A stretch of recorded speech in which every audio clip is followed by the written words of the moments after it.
land use. Oh, I apologize. Yes, we have one item under land use actions, Deadwood Ranch. We have a request to continue that, I believe, to May 23rd. Which item is it? That's under land use actions, item number 4, Deadwood Ranch LLC, minor amendments to BOCC resolution. And that's being continued to when? We believe right now we're looking at May 23rd, but we're also instructed to really take a look at that schedule and make sure that we weren't adding too much into that date. Okay. Is that it? That's it. At this point, we have public comment. If there are members of the public here who wish to make a comment, I'll call on you. Just state your name. Yes, sir. Thank you, Your Honor.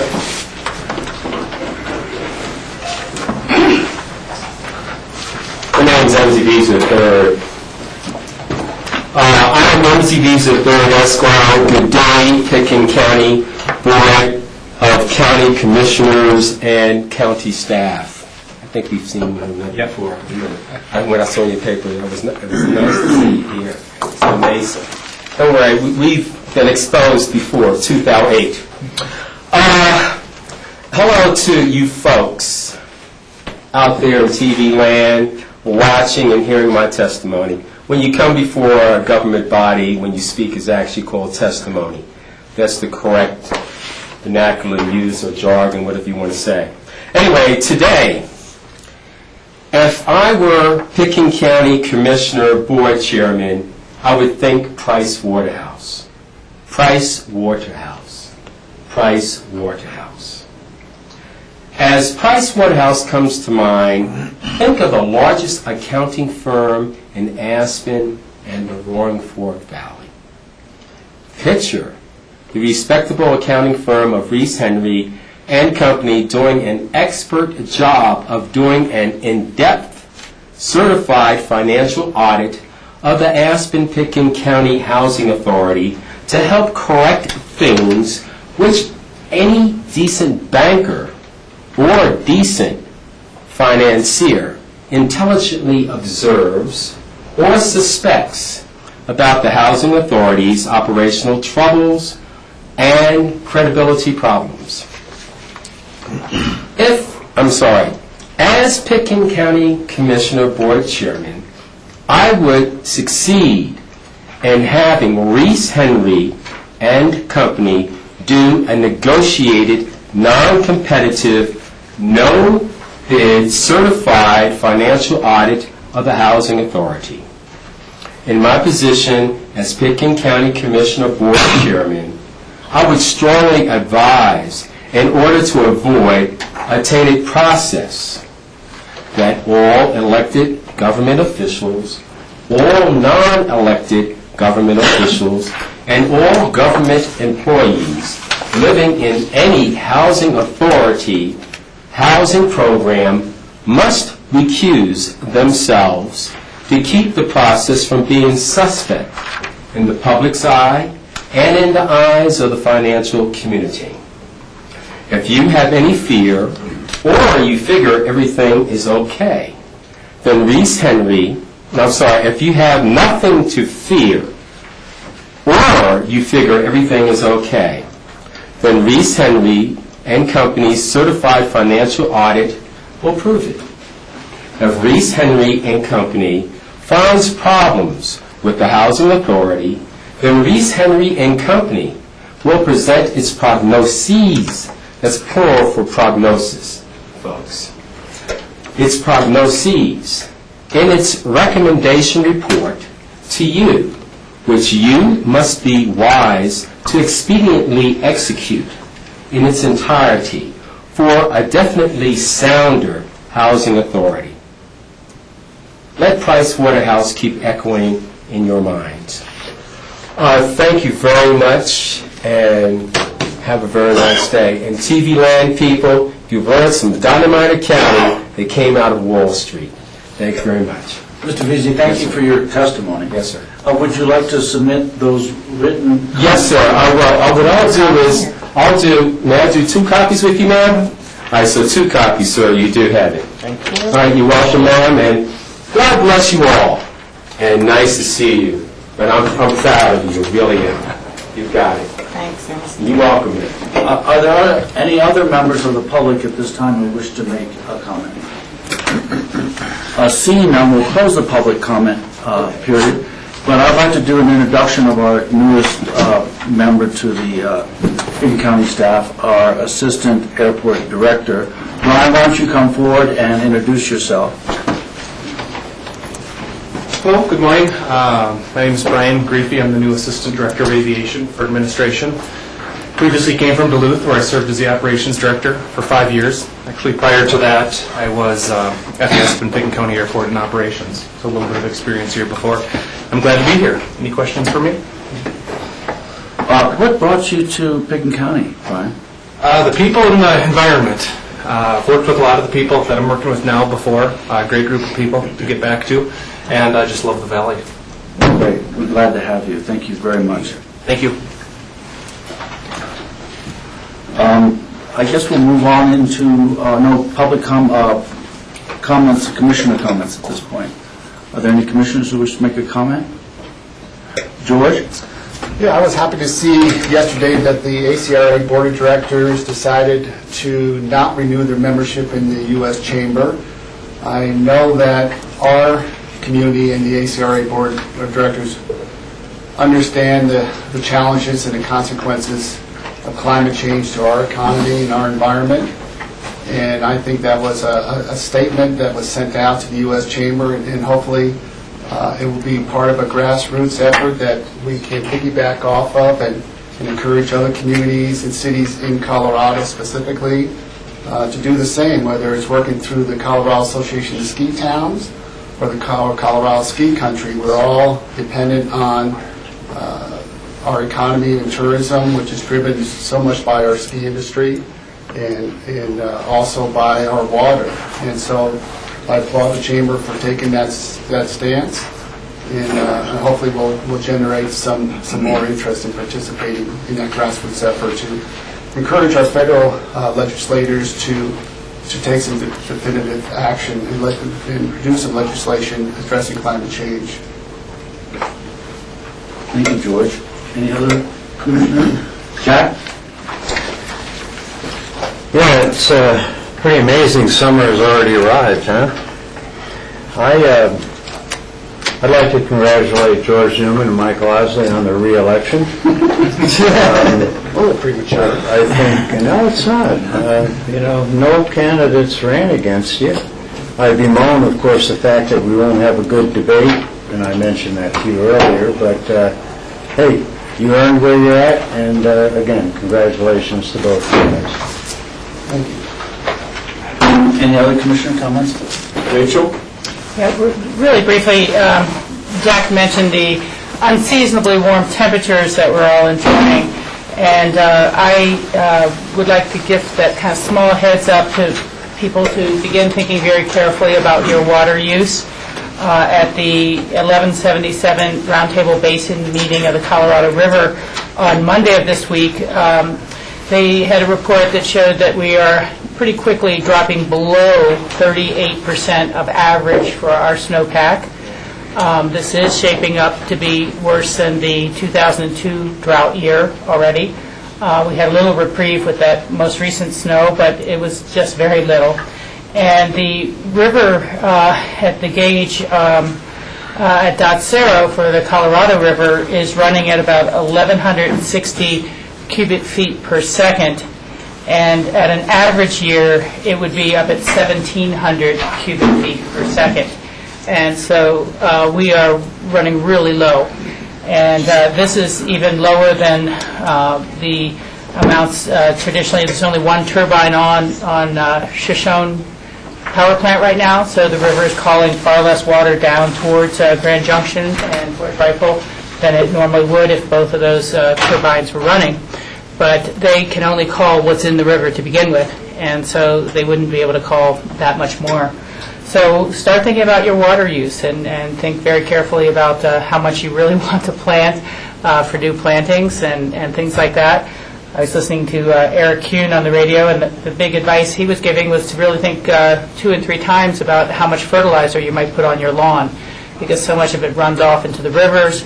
Then we get heavy nutrient loading without a lot of dilution, and it can be very bad for aquatic life. So we're all going to have to chip in one way or another to protect our rivers going forward this summer.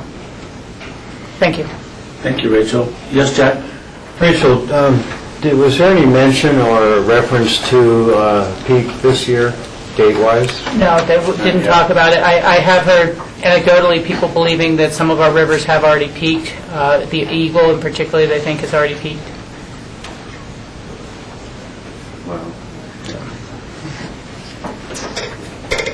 Do you have a comment? I'll make a comment. A couple of weeks ago, the Board of County Commissioners decided to write our legislators in Denver opposing an addition to the lottery to support the veterans. And I was not here at that time, and I would not have supported that decision. Let me read you just something that I found in the New York Times. It was published April 14th by Nicholas Kristoff, and it goes like this. Here's a window into a tragedy within the American military. For every soldier killed on the battlefield this year, about 25 veterans are dying by their own hands. An American soldier dies every day and a half on average in Iraq or Afghanistan. Veterans kill themselves at a rate of 1 every 80 minutes. More than 6,500 veteran suicides are logged every year, more than the total number of soldiers killed in Afghanistan and Iraq combined since those wars began. So the veterans are suffering unduly for their service. And although the commissioners didn't support the lottery addition for the veterans, I think the question we have to ask ourselves as commissioners is, what can we do for the veterans? What is within our power to support our veterans? Can we add a caseworker to our social services that specializes in veterans affairs? I think that's possible. Can we lobby RAFTA to provide free fares for veterans? I think that's possible. Can we ask the Housing Authority to forego the 4-year employment record if people show service, a history of service? I think that's possible.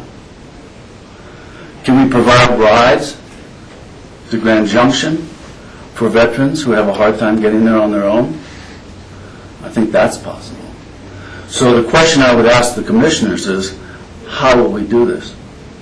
It's necessary to do. It's necessary to support the veteran. How can we manifest that support? Thank you. Rachel. Thank you, Michael. To try to start to answer your question, I fully support your sentiments that as a community, as a country, and a state, we should all find ways to do more. I did forward to Nan Sundin the Network of Care program that the National Association of Counties has launched to try to connect services that already exist with the veterans in a more efficient manner, and asked her to investigate that. Her initial response was that it seemed to be a program that worked better in urban areas than in rural areas because of the updating of information, but somewhat of a clearinghouse for programs. And then I also forwarded a pretty extensive page of veteran services to both Mitzi and to Nan that I had received through the internet that had been compiled, and I was quite surprised to see that it was probably 15 or 20 different types of programs and email address links for that.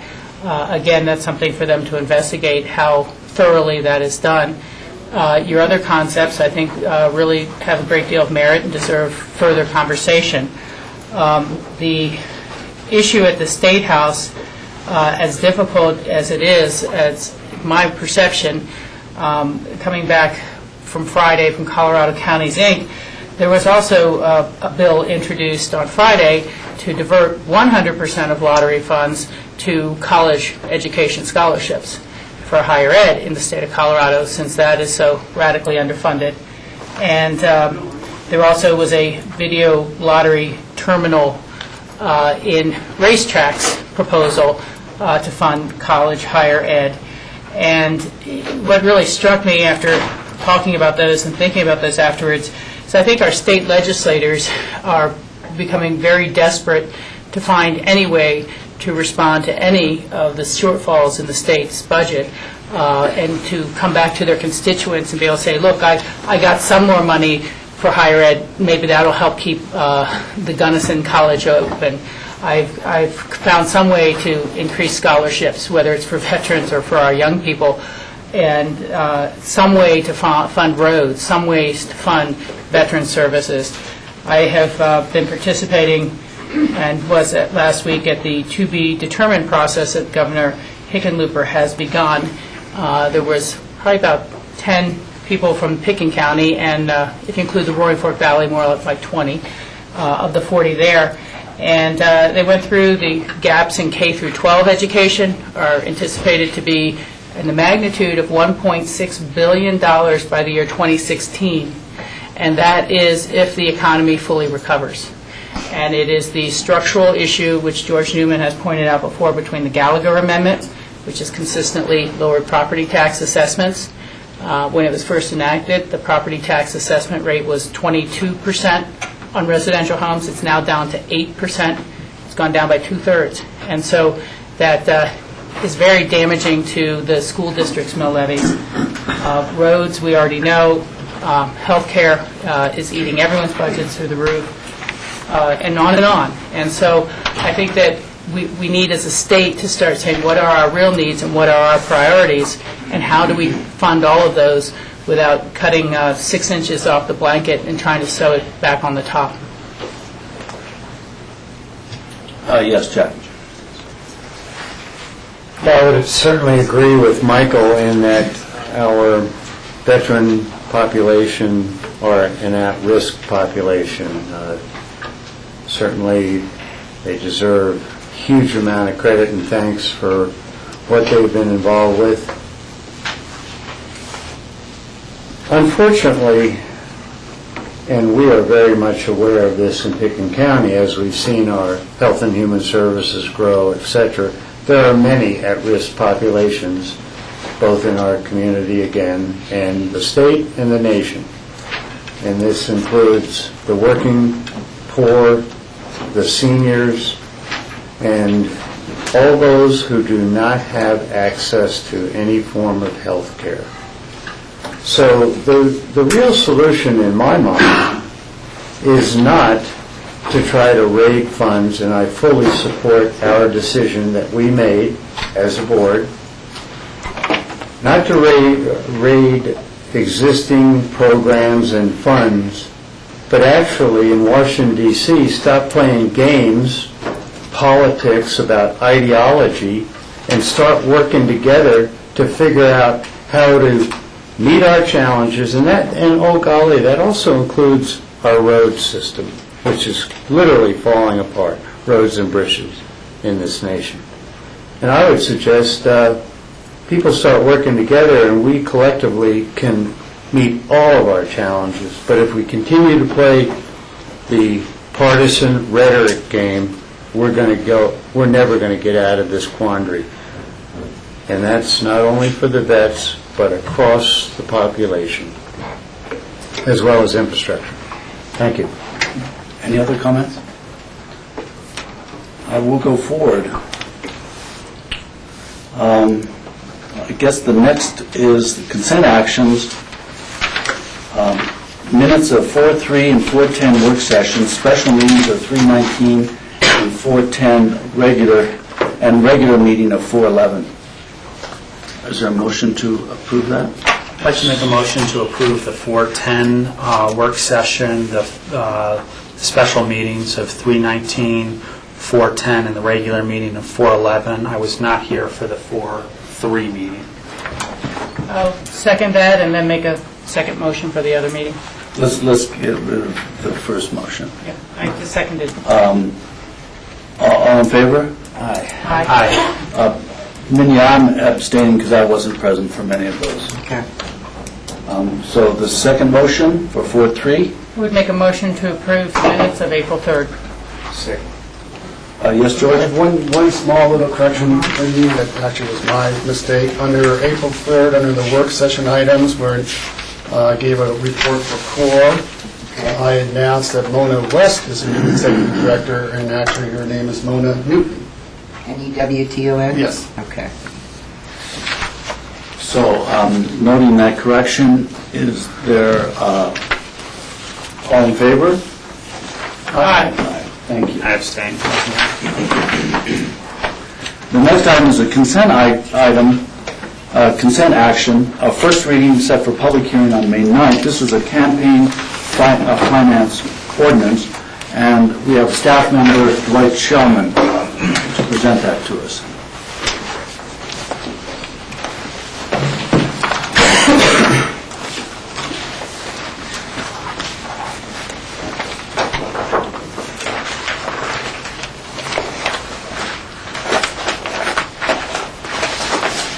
Good afternoon.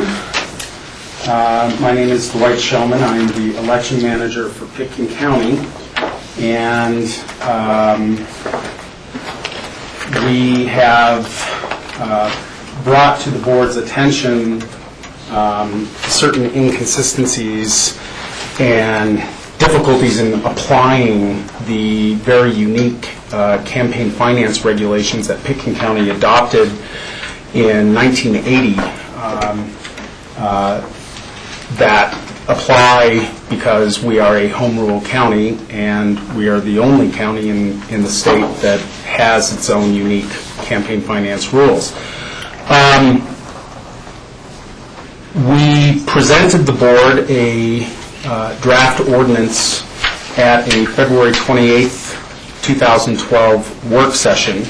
The intent of this ordinance is not to change the substance of the current Home Rule Charter provisions. It is instead to clarify really the relationship between Pitkin County's campaign finance provisions and the campaign finance provisions of state law. The ultimate objective here is to make it very clear that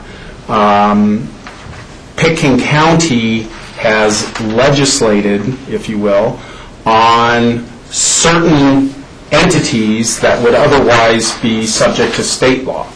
Those entities are candidates for county office, the candidate committees established by county candidates, county political committees, which is defined to mean basically an association of two or more people who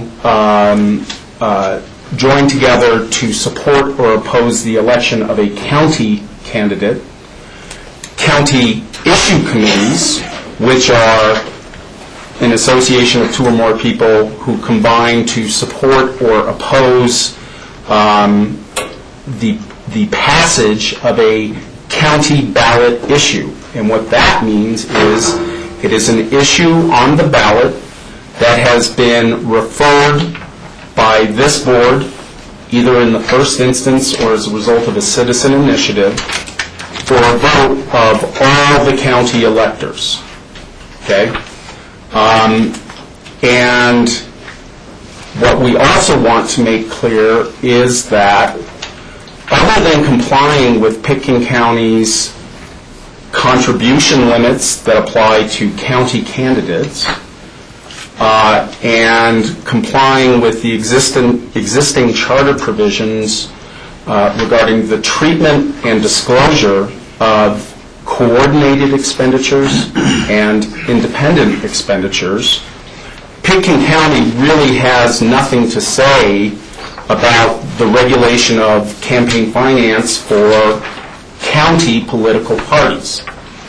The objective here is to carve out political parties from our legislative regime so that they can return to the oversight of the Secretary of State, and they can follow their periodic disclosure reports with the Secretary of State rather than with our office. So that is what the intent of the proposed ordinance is, and those are the objectives we're trying to accomplish.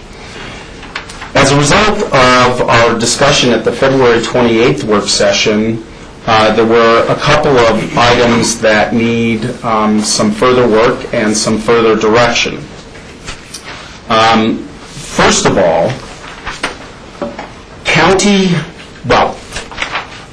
issue committees under state law, and again, these are committees formed to support or oppose the passage of a ballot issue or a ballot question. Under state law, the obligation to form a committee and to start filing periodic disclosure reports arose when a committee accepted contributions or made expenditures in the amount of $200 or more. So there was a reporting and disclosure threshold, if you will.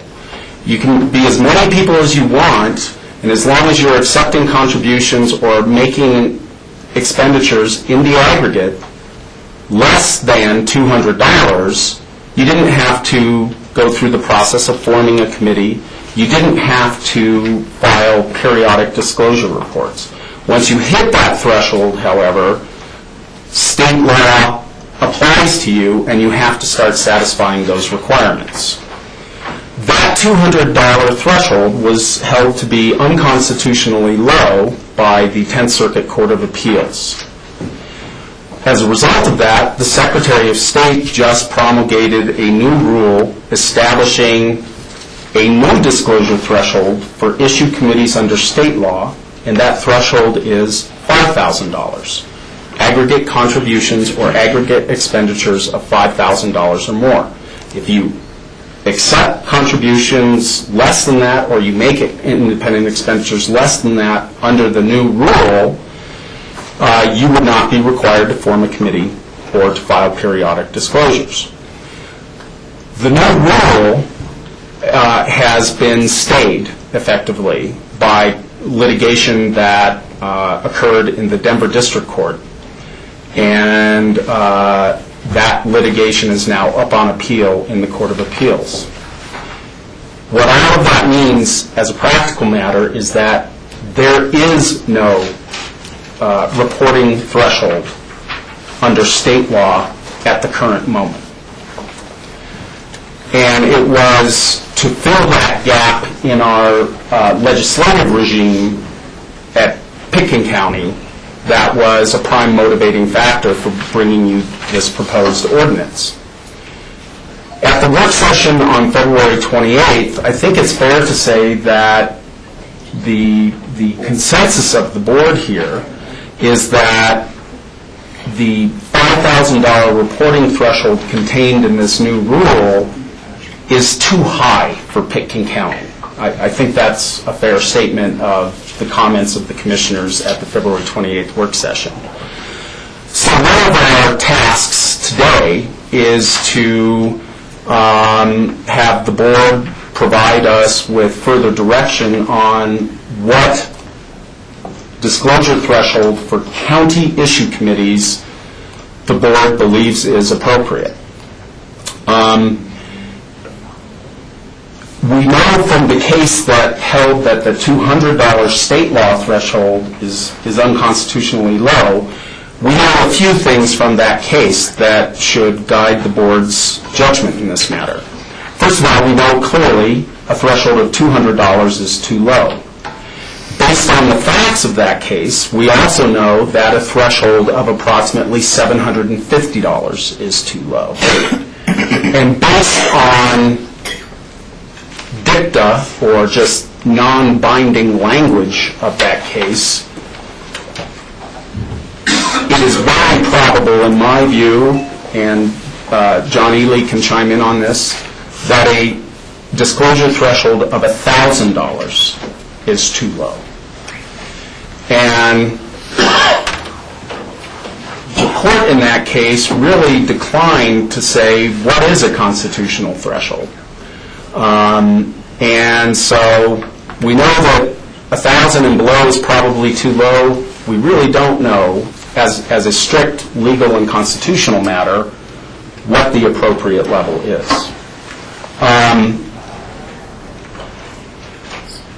The conservative approach here would be to adopt the $5,000 threshold proposed by the Secretary of State.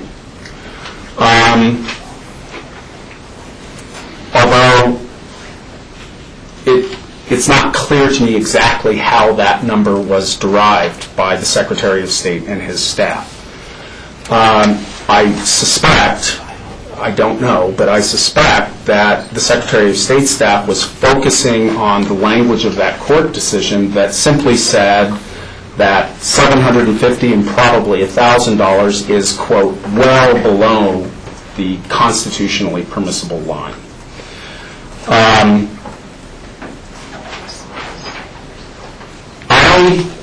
And I wasn't able to get this into your packet because it's very manually intensive.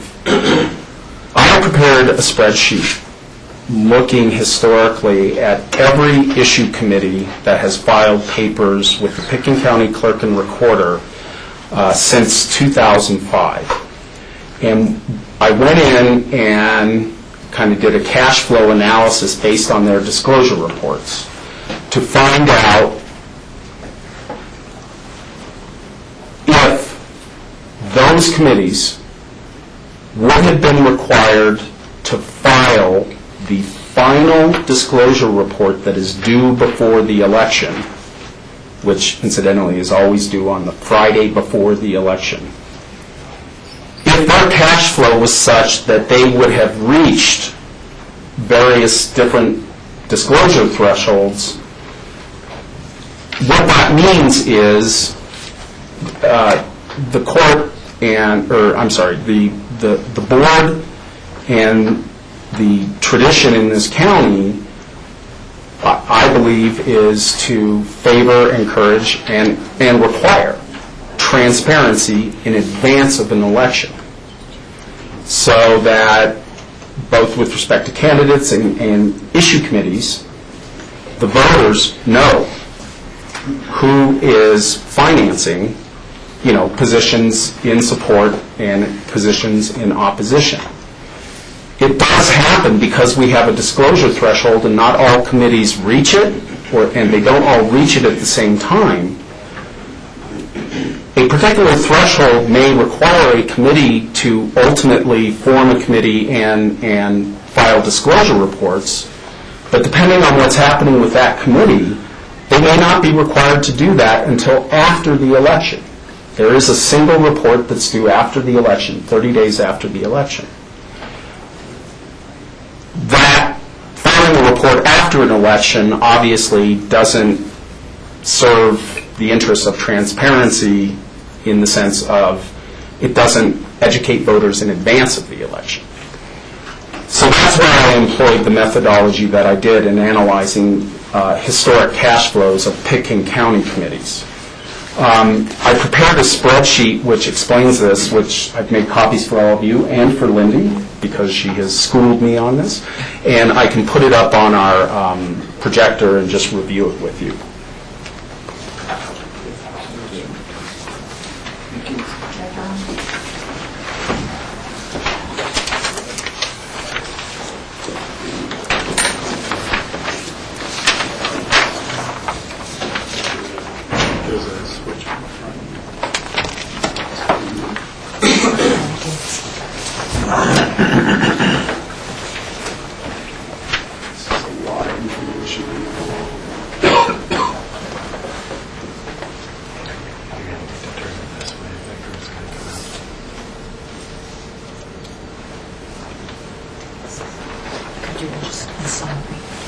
Is this on, John?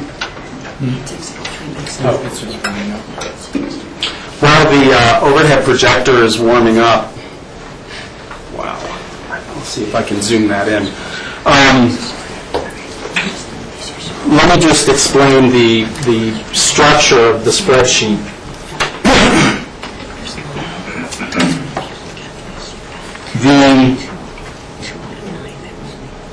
Again, we went through and analyzed the date on which each of these committees reached thresholds of $1,500, $2,500, $3,500, and $5,000 in order to determine whether they would have been required to file the final disclosure report before the election in that year. Anything in red font indicates that they would not have filed that report at that threshold because they didn't reach the threshold until after the date that the report was required to be filed. Doesn't mean that they couldn't have as a voluntary matter, but it means they would not have been required to. And let me also explain that the column to the far right states whether or not the committee is of a type that it would be subject to our ordinance in the first instance. In this regard, we are proposing to legislate county-issue committees, committees formed to support or oppose issues that this board refers to all county electors. We are not proposing to regulate committees supporting or opposing ballot issues referred by a school district or a hospital district, or the first line item that I had to make a manual correction to. The Save Our Character Committee was formed to support the formation of the Aspen Historical Park and Recreation District. That district actually subsumes less than the entire county. So not all Pickens County voters would vote on an issue pertaining to that district. For that reason, that district, even though you would refer the ballot issue, it would not be referred to a vote of the entire Pickens County electorate, and therefore, by definition, our campaign finance ordinance would not subject them to any special requirements. They would be governed by state law. And what the spreadsheet shows is that there are several committees that would not have been required to organize and make disclosures at some of the thresholds. First of all but one of the committees would have been required to make these disclosures at a $1,500 threshold. All but three would have been required to do so at a $2,500 threshold. And then the numbers of committees that would be exempted, if you will, from operation of the ordinance increase as the threshold increases.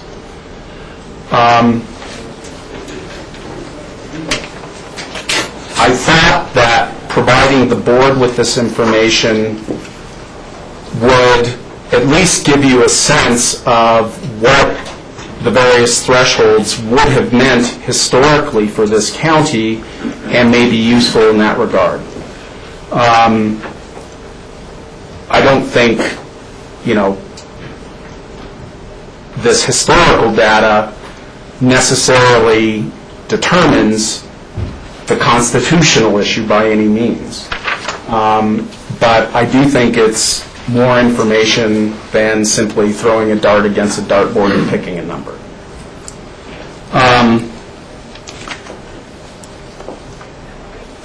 The final separate issue that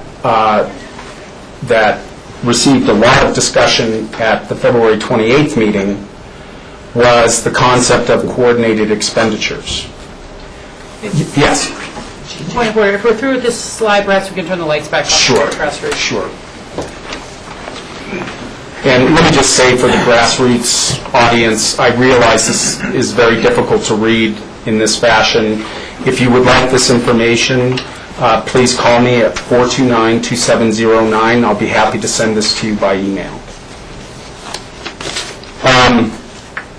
The final issue, again, was the concept of coordinated expenditures. And let me just quickly review the conceptual implications here. Both the Home Rule Charter and state law provide that any person who makes a coordinated expenditure effectively makes a contribution to the candidate that the expenditure was coordinated with.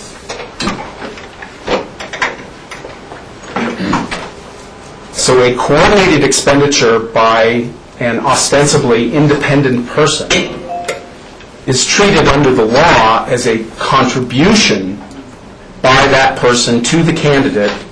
It is therefore subject to contribution limits, if any. The person who made the expenditure must separately report the coordinated expenditure, and the candidate must include the coordinated expenditure in his or her periodic reports of contributions and expenditures. Candidate includes it as a contribution and as an expenditure. So you still have kind of double entry bookkeeping on those reports.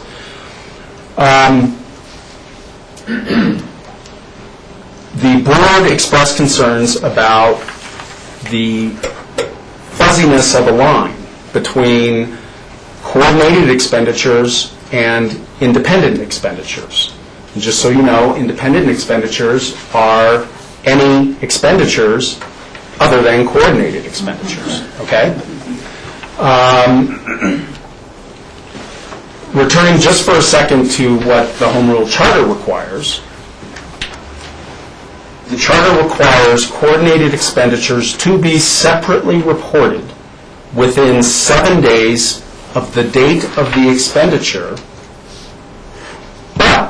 and it is, again, by the person who made the expenditure and by the candidate on whose behalf the expenditure was made. If a coordinated expenditure occurs within 8 days of the election, however, that coordinated expenditure must be reported within 24 hours.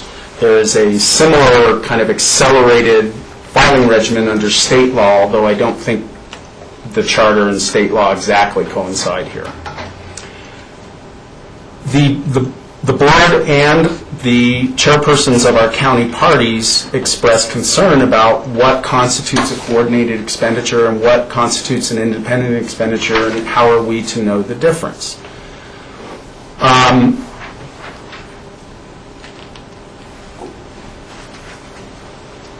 The problem from a drafting standpoint, as I see it, is that the manners of coordinating are limited only by the imaginations of those involved.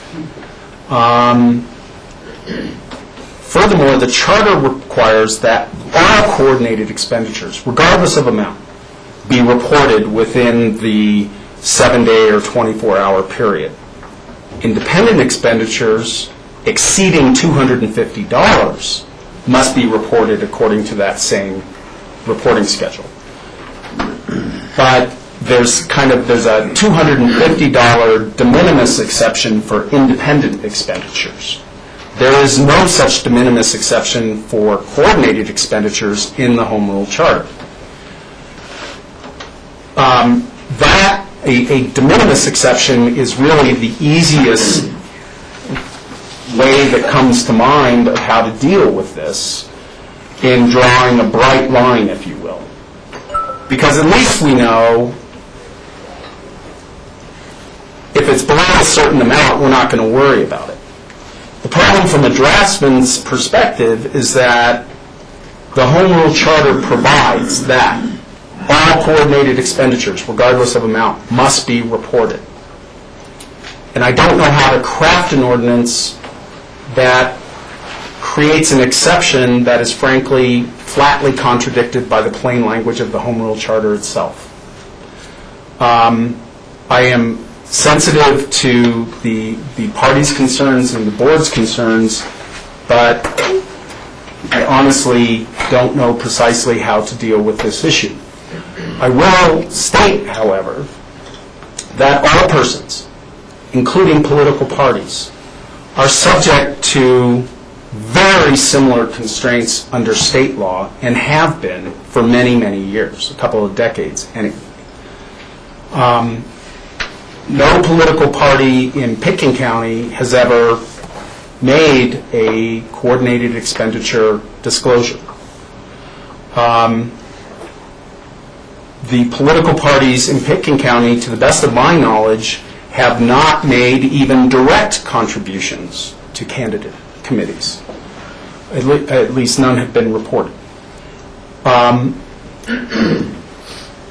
recommendation to the board is that we go with the language as it is, understanding that the purpose of this ordinance is to get us through the 2012 election cycle. And to the party chairs, I would simply say the charter says what it says and it means what it says. You can't coordinate with a candidate in advance of an expenditure, or that expenditure will be deemed to be a contribution to the candidate and will be subject to contribution limits.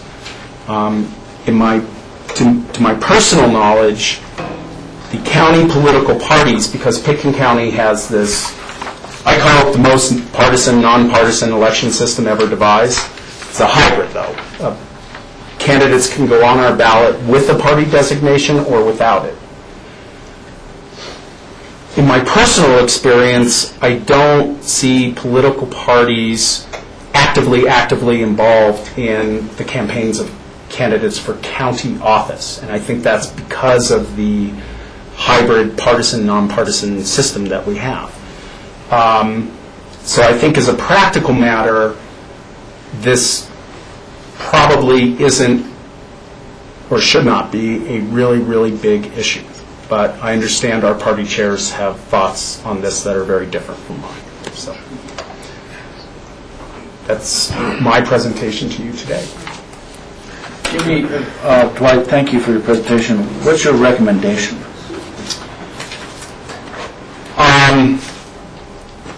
On the coordinated expenditure item, my recommendation would be that the ordinance basically identically track the language of the Home Rule Charter and impose the reporting requirements that the Charter imposes without further refinement.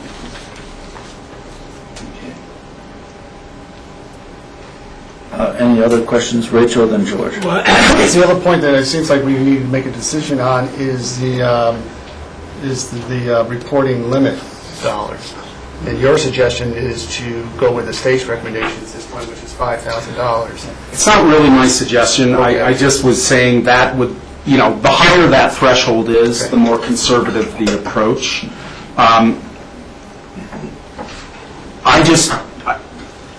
I don't know what number to tell you because we can never know how a court will rule in a future case. Yeah, but that's a decision we have. I'm just trying to clarify. Yeah. That's a decision we have to make here. Right. Yeah, okay, Yes. thank you. Rachel and then Rob. Yeah, thank you. I guess my initial thoughts on this and recommendations, and then I would certainly enjoy listening to others' comments, but I think that a threshold of about $1,500 would be a reasonable move for Pitkin County. And my logic is twofold. One, it is twice the $750 that was deemed too low. So it is 100% more. It's double. And my reason for that is twofold. This chart you prepared for us is excellent in terms of the information it provides. But, just doing some rough math, under $1,500, if you were using bulk rate mails and printing off a home printer, you could mail to 4,000 people. And that can really make a difference in election. And I think those 4,000 people would deserve to know who paid for the mailing. but you could still do that for pretty much under that 1,500 limit. You could mail to 2,000 people and run 6 $180 ads and still be under that threshold, and the public would not know who is financing that campaign. And so while the state is aptly looking at large issues, complex issues where people are spending tens of thousands of dollars, the more you bring it down to a small community and small issues, so to speak, the accounting and the transparency in the community is the important element to me. And, on a truly a practical side of things, that when you've worked on campaigns, it's a heck of a lot easier to keep track of what's going on than to try to go back and reconstruct it, because at the end of the day, someone gives you a $400 contribution to your issue campaign, and now you're going to go over the threshold, and now you have to hustle to do a report and reconstruct everything you did for the past 6 weeks. I think that's a real challenge. That's almost setting up a trap for whoever that participant is to try to keep that straight. So, for me, I said it in the first meeting, but as close as you can keep it to the constitutional limit, what will be found constitutional, should it be challenged, the better. I think that there's very good grounds on this chart here that show us the $1,500 limit would have been reached by many of these committees by September or mid-October. And that's in time to inform the voters of who is financing a campaign. So that's my thoughts on that issue. The second issue, I'm not so sure we really have that much discretion. If there's going to be a change to the charter, there needs to be a charter vote. It's just that simple. And so we can't pass an ordinance that changes the charter for this election. We could put it forward that deals with this issue better later. We have repeatedly in our early conversations and conversations about this last year talked about the significance of keeping the $500 per person contribution limit. That we do not want the perception of extreme expenditures, buying a candidate's long-term support, buying an election, things like that, influencing future outcomes of votes because of contributions to candidates. So we've settled on a $500 per person. I think everyone's lived well within that in the history that I'm familiar with in the county. So at the end of the day, I don't want a contribution to a party to be a conduit around that limit. And that is what the charter is about. We don't want, it's never occurred before, but should someone say, here's $3,000 to a party, spend it to get so-and-so elected, I don't have to report. I've now circumvented the $500 per person limit. And that's what our charter is written to avoid. So, I'll be the first to say, I understand, and I would also disclose I had a phone call from Blanca, who is not able to be here today with the Democratic Party. I think she'll be here at the second meeting. She said she'd already emailed her comments to you. But they're just really concerned about how do we make sure we're not crossing a threshold if a flyer is printed to say, vote for Jack Hatfield, vote for, John Kerry, vote for the school district tax. All three on one flyer as a turnout piece. That's the concern. But I, again, looking at it from a practical sense, you would have to divide the costs of that flyer among the 3 people who are promoted. And I think it would be very hard to, again, reach that $500 limit. And, beyond that, whether I'd like to change it or not, I can't change the charter without a public vote. And so I don't know that we really have much choice there. Thank you. George, your comments? No? Jack? Rob? Yeah, I was just going to weigh in on the threshold issue. And my question is, to start with, is what are the consequences of that being challenged? So we set a threshold of, as Rachel suggested, $1,500, and someone, I'm assuming, is not, they're in violation if they go above that threshold, but they would have to sue us beforehand saying that threshold is non-constitutional, and the consequences are legal fees. Is that the limit of our consequences? No, there's actually a couple ways that could arise. Unlike state law, the charter provides a criminal penalty for a violation of the campaign finance provisions. It is a misdemeanor punishable by term of imprisonment in the county jail not to exceed 10 days or a fine of $100 or both. To the person that exceeds it? To any person who violates one of the campaign finance provisions of the charter. Yeah.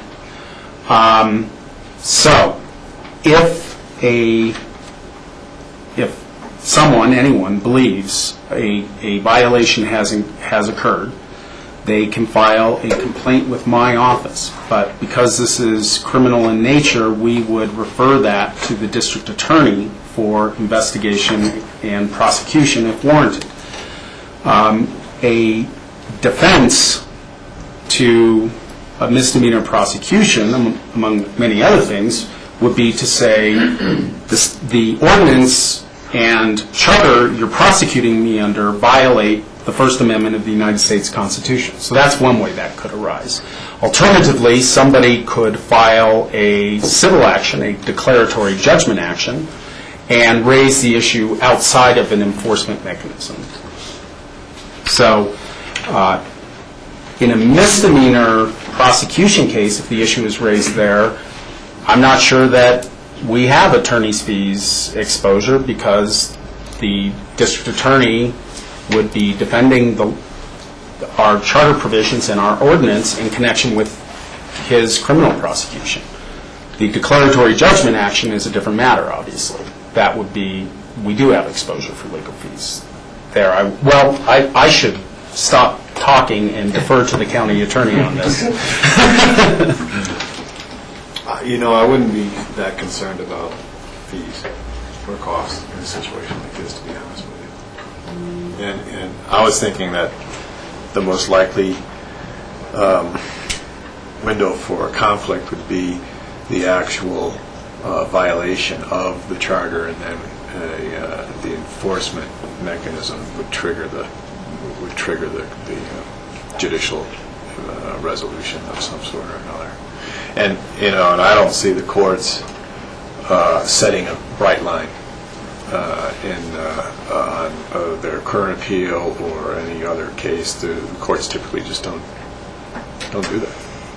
They'll describe when something goes too far, and then they'll talk about a standard that should be applied, but to deduce a bright line, I doubt it. Can I follow up on that? Yes, Rachel. Thank you. I just want to be clear, the threshold is not limiting the funding of an issue committee. It is about when we're requiring the reporting. That's correct. So someone could still spend tens of thousands, should they want to. It's a reporting threshold. And so it would seem that there could be a cure of the violation by reporting, by actually catching up and doing the reporting. And I don't know if that's a clause that would further clarify our 1,500 and add some strength to it to say that should someone be found to have violated the 1,500, they have 48 hours to cure by reporting before any fines take effect. Something like that. But again, the cure is very simple to the violation. Yes, Jack?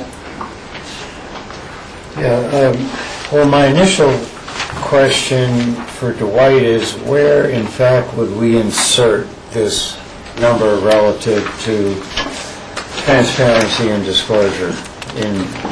I assume I have the full package. Yes. I'm still not sure. While you're looking that up, I'll continue to make a couple comments. I fully support the $1,500 threshold, and I very much appreciate Dwight's analysis here.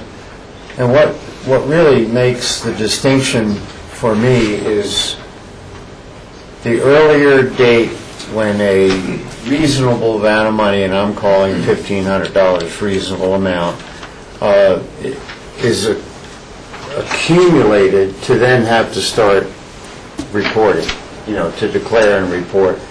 And by what Dwight has indicated here on this chart, it's late September, early October, whatever, and that's just perfect for, I think, informing the public what in fact is going on as far as funding campaigns.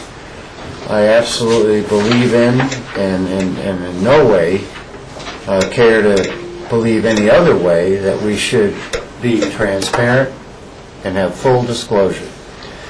I would respectfully disagree with Rachel trying to give a little out, well, if 48 out, no. The number is the number. If you are serious enough to enter into the arena of politics, regardless of candidacy or issue committees, you need to sit down with a cup of coffee for hours and read the law, both our charter and if it's relative to the state, whatever. I mean, I have suffered through that reading several times, and it's just part of one's responsibility. If you're going to play the game, you're going to play it by the rules.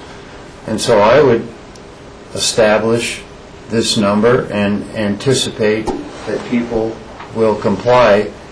And in my time here watching a whole lot of elections, I don't think we have much negative going on. I'll just put it as negative.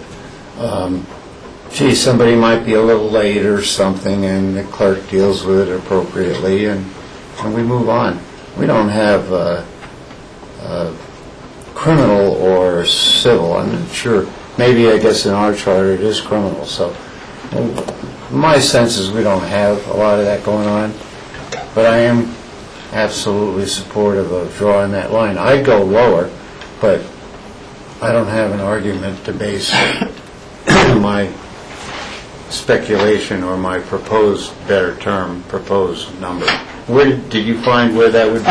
It would go into the definition of county issue committee, which would be 4.1 subsection 9. Okay, it says county issue committee means an issue committee. Yes, and what it currently says is means an issue committee as defined by state campaign finance law. We need to remove that language because now we are deviating from state campaign finance law, and so I would... For the home rule charter, is that what I'll do is I will say explicitly and probably provide in the next draft a definition of a committee, whether it's issue or candidate, and then for county issue committee, say it's an association of two or more people that has as its primary purpose accepting contributions or making expenditures in support or opposition to a county ballot issue or question, and that accepts expenditure contributions in the aggregate of $1,500 or more. Is that satisfactory to the board?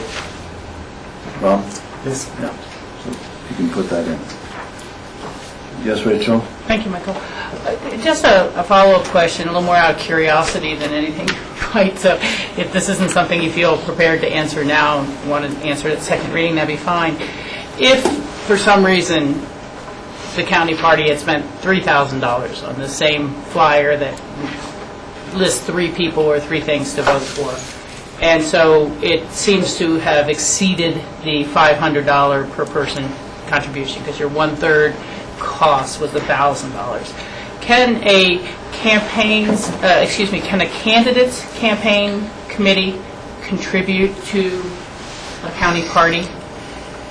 And I'm realizing that would be a coordinated expenditure, but it's like, oh my God, we exceeded the $500 limit in support of your candidacy. That's by default. Can the candidate's campaign contribute that back to make the county party whole and keep them under that limit? So you can investigate that if you'd like. The only restriction on The only thing that I'm aware of is a candidate committee cannot make a contribution to another candidate committee. Right. I don't believe there is any restriction on a candidate committee making a contribution to a political party, but I will double check. Because I'm just thinking that might be another safeguard that truly exists to make sure that both of them are staying somewhat equal in their activities. Yes, Jen? Thank you. So Rachel has given us an example of what might occur when a local political party does a flyer in support of issues and candidates that they're in support of. But I'm trying to figure out the reality. I mean, I don't see any political party or candidate having any relationship with, and therefore there's not a need to okay, so there's two candidates and an issue that the party has supported. There's no need to allocate the divide by 3 and allocate it. You know, it's did we have a conversation? Did we I'm as if I'm the candidate to the party. Did we have a conversation? Did we ask for a contribution or support in this flyer or whatever, etc.? And I mean, maybe I'm being too simplistic, but the way it has always worked in this county, if a party wanted to support a candidate, they did it on their own. It happened to me once. I had no one. All of a sudden, I read the paper, and there's my name supported by the party. But there was never a conversation, a communication. That's what coordinated is it not? Yes. So we shouldn't get involved in trying to break out numbers. It's the contact that is the necessary requirement for coordination. That's right.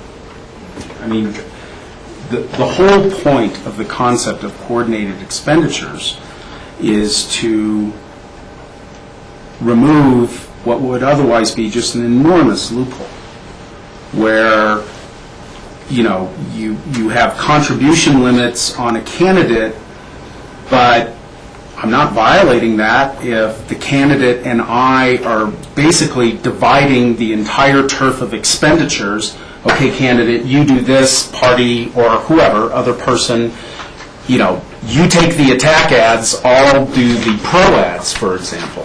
That's the whole point of coordinated expenditures, is to remove what would otherwise be just a huge loop. And it is dividing the turf that's the objectionable conduct in the scheme of things. So if nobody is dividing the turf, there's no prohibition on the Pickens County Republican or Democratic parties from, you know, printing leaflets or taking out newspaper ads, you know, and these ads and leaflets usually remind people to register to vote. You know, if you have questions about your polling place, this is where you go. If you need a ride to the polls, call this number. Oh, and by the way, you might want to vote for the Republican candidates on the county ballot or all Republican candidates on the state ballot. But the potentially objectionable conduct is if the party speaks with the candidate in advance in order to divide the turf of who's making the expenditure where.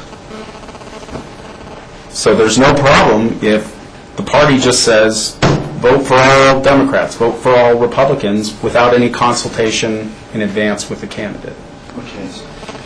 The problem that I see that lies within this is the challenge that may occur when something happens without the intent to violate this coordination.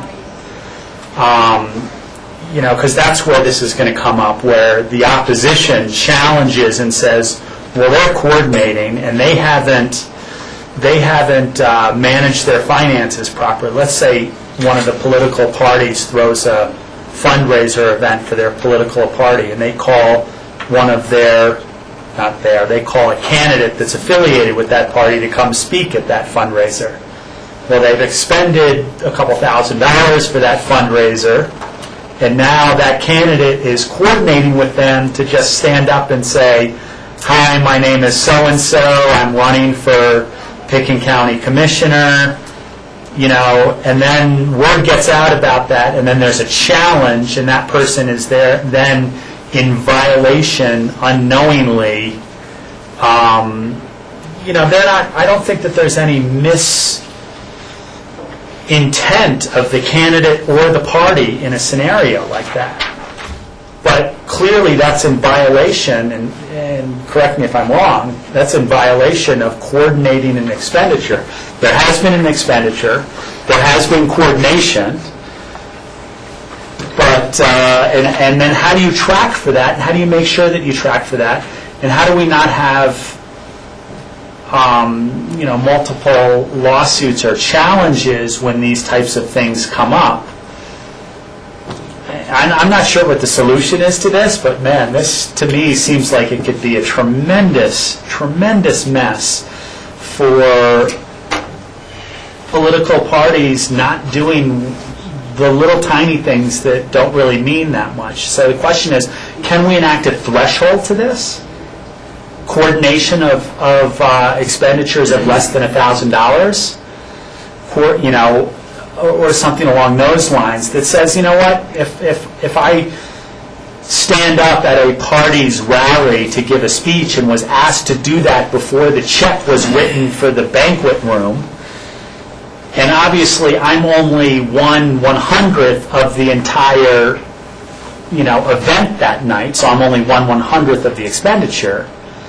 The question is if the threshold is 1 cent, we've got a problem here, because I think there are a tremendous amount of violations within our community regarding unintended coordination of expenditures. And I stress the word unintended. I don't think any candidate, past, present, or future, intends to violate this coordination law in the aspects that it's meant to protect. But the question is there still violations, and how could that dramatically hurt someone's political campaign? How could it dramatically create a lot of undue, nuisance on various things? So I'm really hard to try to figure out how we can get this right, keeping the strength of the original intent, which is coordinating major expenditures, but kind of having a threshold where if XYZ candidate goes and passes out flyers and somehow there's an expenditure to that. I mean, like you said, there are millions of examples that could come up on what could be determined coordination. Well, first of all, the threshold that you suggested. I will do whatever you want me to do. But I think since the charter says you must report independent expenditures once you hit $250, and you must report all coordinated expenditures without regard to amount. It doesn't say that exactly, but that's the clear meaning of it. It seems to me crafting a de minimis exception, whatever the level, by ordinance is a little difficult to do. But conceptually, there's no prohibition in a political party coordinating an event with a candidate. The prohibition is on coordinating an expenditure. And in the example that you gave, even assuming the consultation occurred prior to the date of the expenditure, I mean, it just seems to me that they weren't coordinating the expense. They were coordinating the program for the evening. It's a different issue.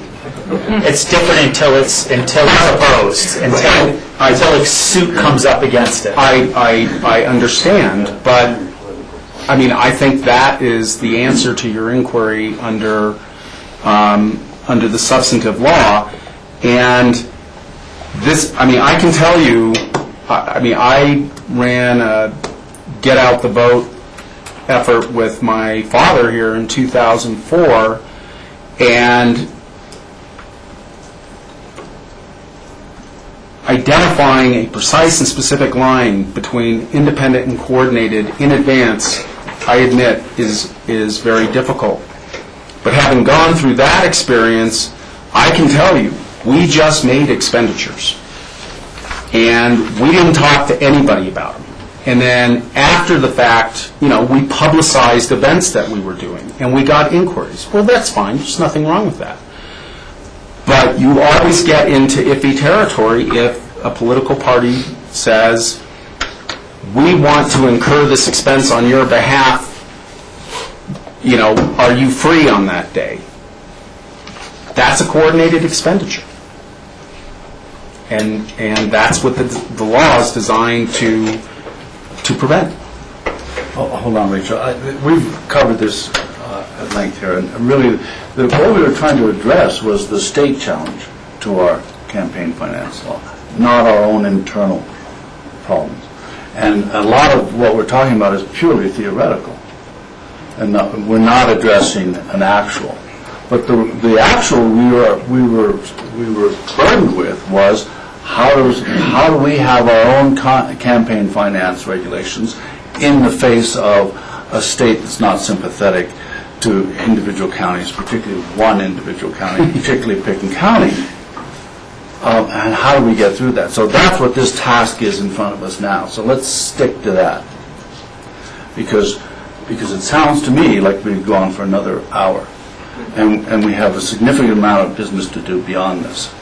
So we have reached some points here, which is, I think there's general agreement on the $1,500 expenditure limit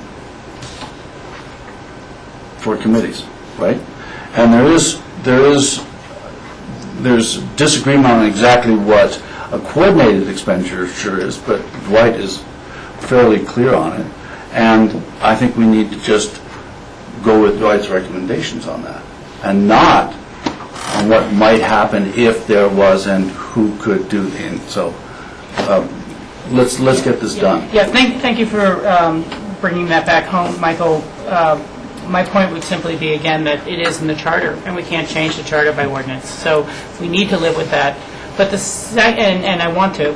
And secondly, I'm just kind of wondering, is it possible that we might have some sort of guidance document that could be drawn up that's a little more in layperson's terms that accompanies this, some sort of attachment that, this is coordinated, examples of not independent, but, you just gave a great example of an event, a fundraiser, or whatever, how you would interpret that. And it would seem that there is some safety in a citizen being able to say, I was following the guidance document of how to apply this by the clerk's office. Now, I'll leave that for consideration, but I think that to the extent we can clarify for the public how to use these rules or how we see that them being used would be helpful. But I'll just leave it there. But remember, this is for a clarification on the part of the state. That's why we're here, because the state has objected to us having our own campaign finance.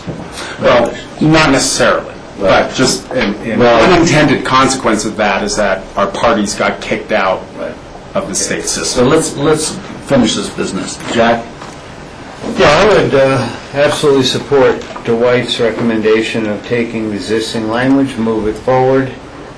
No matter what we do here to try to clarify it and for ourselves be as educational or transparent as possible, whatever, if somebody has the dislike, the bile to challenge somebody, a candidate or an issue, hey, they're going to do it anyway, no matter what we write here.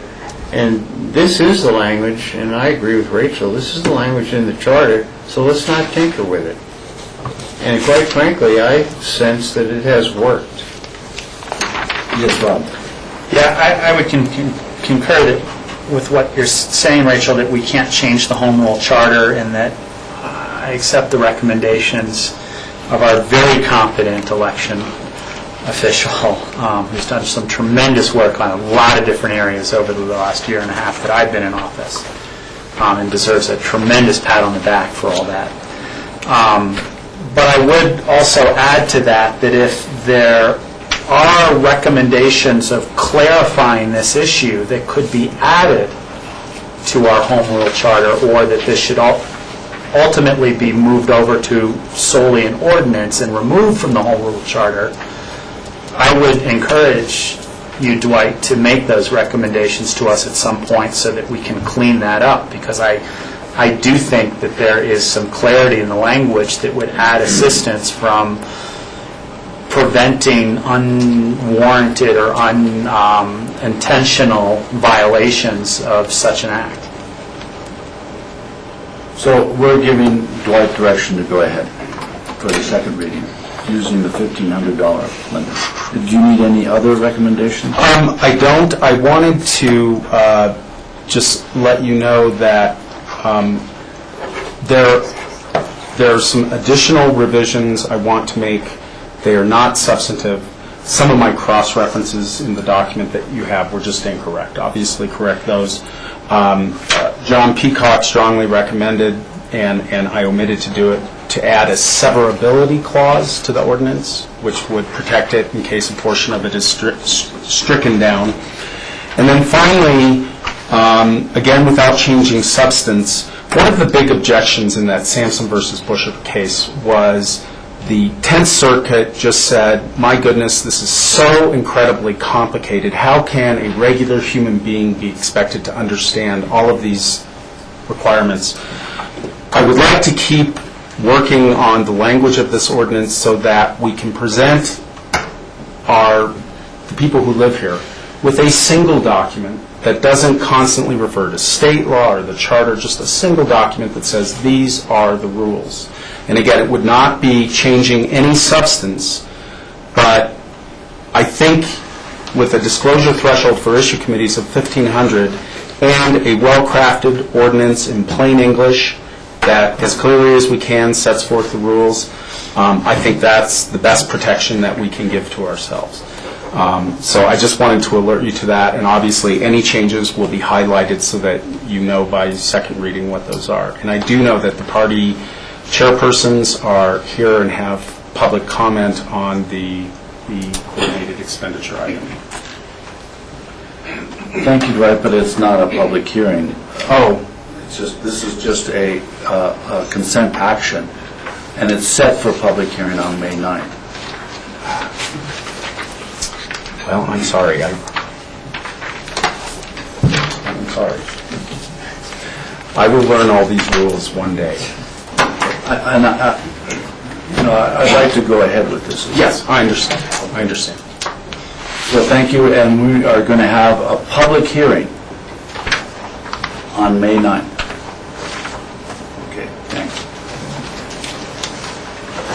The next items are consent public hearings. This is second readings. Excuse me, I need a motion. Oh. Okay, a motion? I'm sorry. It's okay. I'd like to make a motion to approve the campaign finance ordinance as clarified in our discussion with the $1,500 being that issue committee threshold limit and keeping the language about coordinated elections that is already in our charter. Okay, is there a second? Second. Any further discussion? Yes, Rachel? Michael, I realize this is a first reading, but I would beg the chair's indulgence that we would be allowed to hear from the party chairs, since they are affected by this and may influence our thinking throughout the process. How does the rest of the board feel? I would concur. Bob? George? Yes, I'll don't have a debate here and discussion. Okay, so the feeling is that we will allow public comment on this, and the chair has the discretion to limit that public comment to 3 minutes. So, is there anyone here who wishes to make public comment? Yes, ma'am.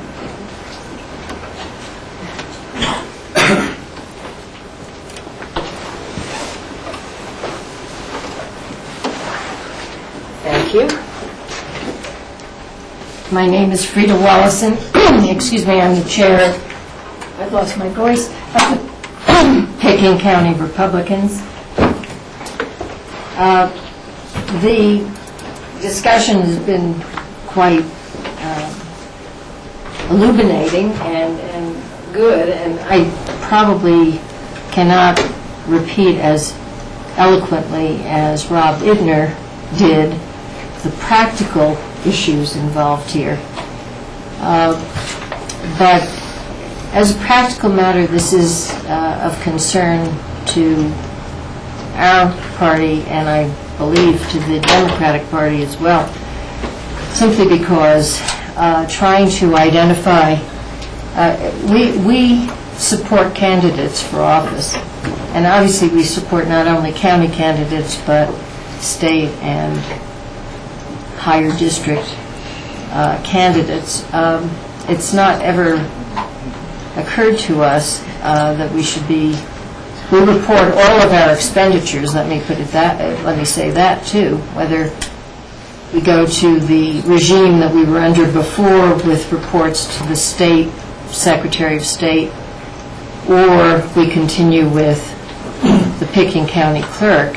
We report all of our expenditures, but we do not ever attempt to say, well, you know, we have an email network and we pay $35 a month for that under constant contact, and we don't ever attempt to allocate that $35 a month to particular candidates, whether we're reporting to the Secretary of State or otherwise. And we may, in fact, say to a candidate, you know, we'd like to include your bio on our the next email we're going to send out. It wouldn't occur to us that that was something that we had to somehow break out, and I understand that the exercise we're in now seems to require that. It does strike me that for want of a comma, we are caught in this 1 cent or above expenditure conundrum, because the provision we're talking about, as Dwight has indicated, and undoubtedly attracts the Home Rule Charter, puts any coordinated expenditure, which is defined extraordinarily broadly, including cooperation, assistance, etc. It's not just, you know, calling up and saying we're going to do this together, but we're cooperating even in some way. The Charter does not seem to give coordinated expenditures the same leeway as independent expenditures. I mean, if we contributed $250 to a candidate, that would not impose the burden that we have in trying to make some sense out of the coordinated expenditure provision. I don't want to belabor this, but it is a real concern, and we are very worried about falling afoul, in an unintended way of what this provision seems to say. So we would love to have a de minimis, the same de minimis $250 or $50 even, as the independent expenditures have for reporting purposes. And I'll leave it at that. Thank you. Thank you. Yes, sir.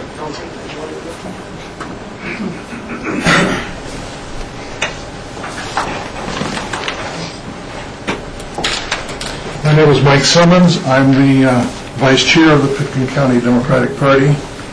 More to the point, from my point of view, I'm the Treasurer. And we'll be faced with these kinds of reports.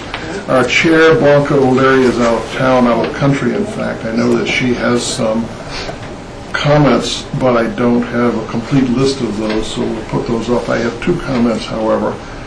Well, really 3. I share the concerns that Frida just expressed.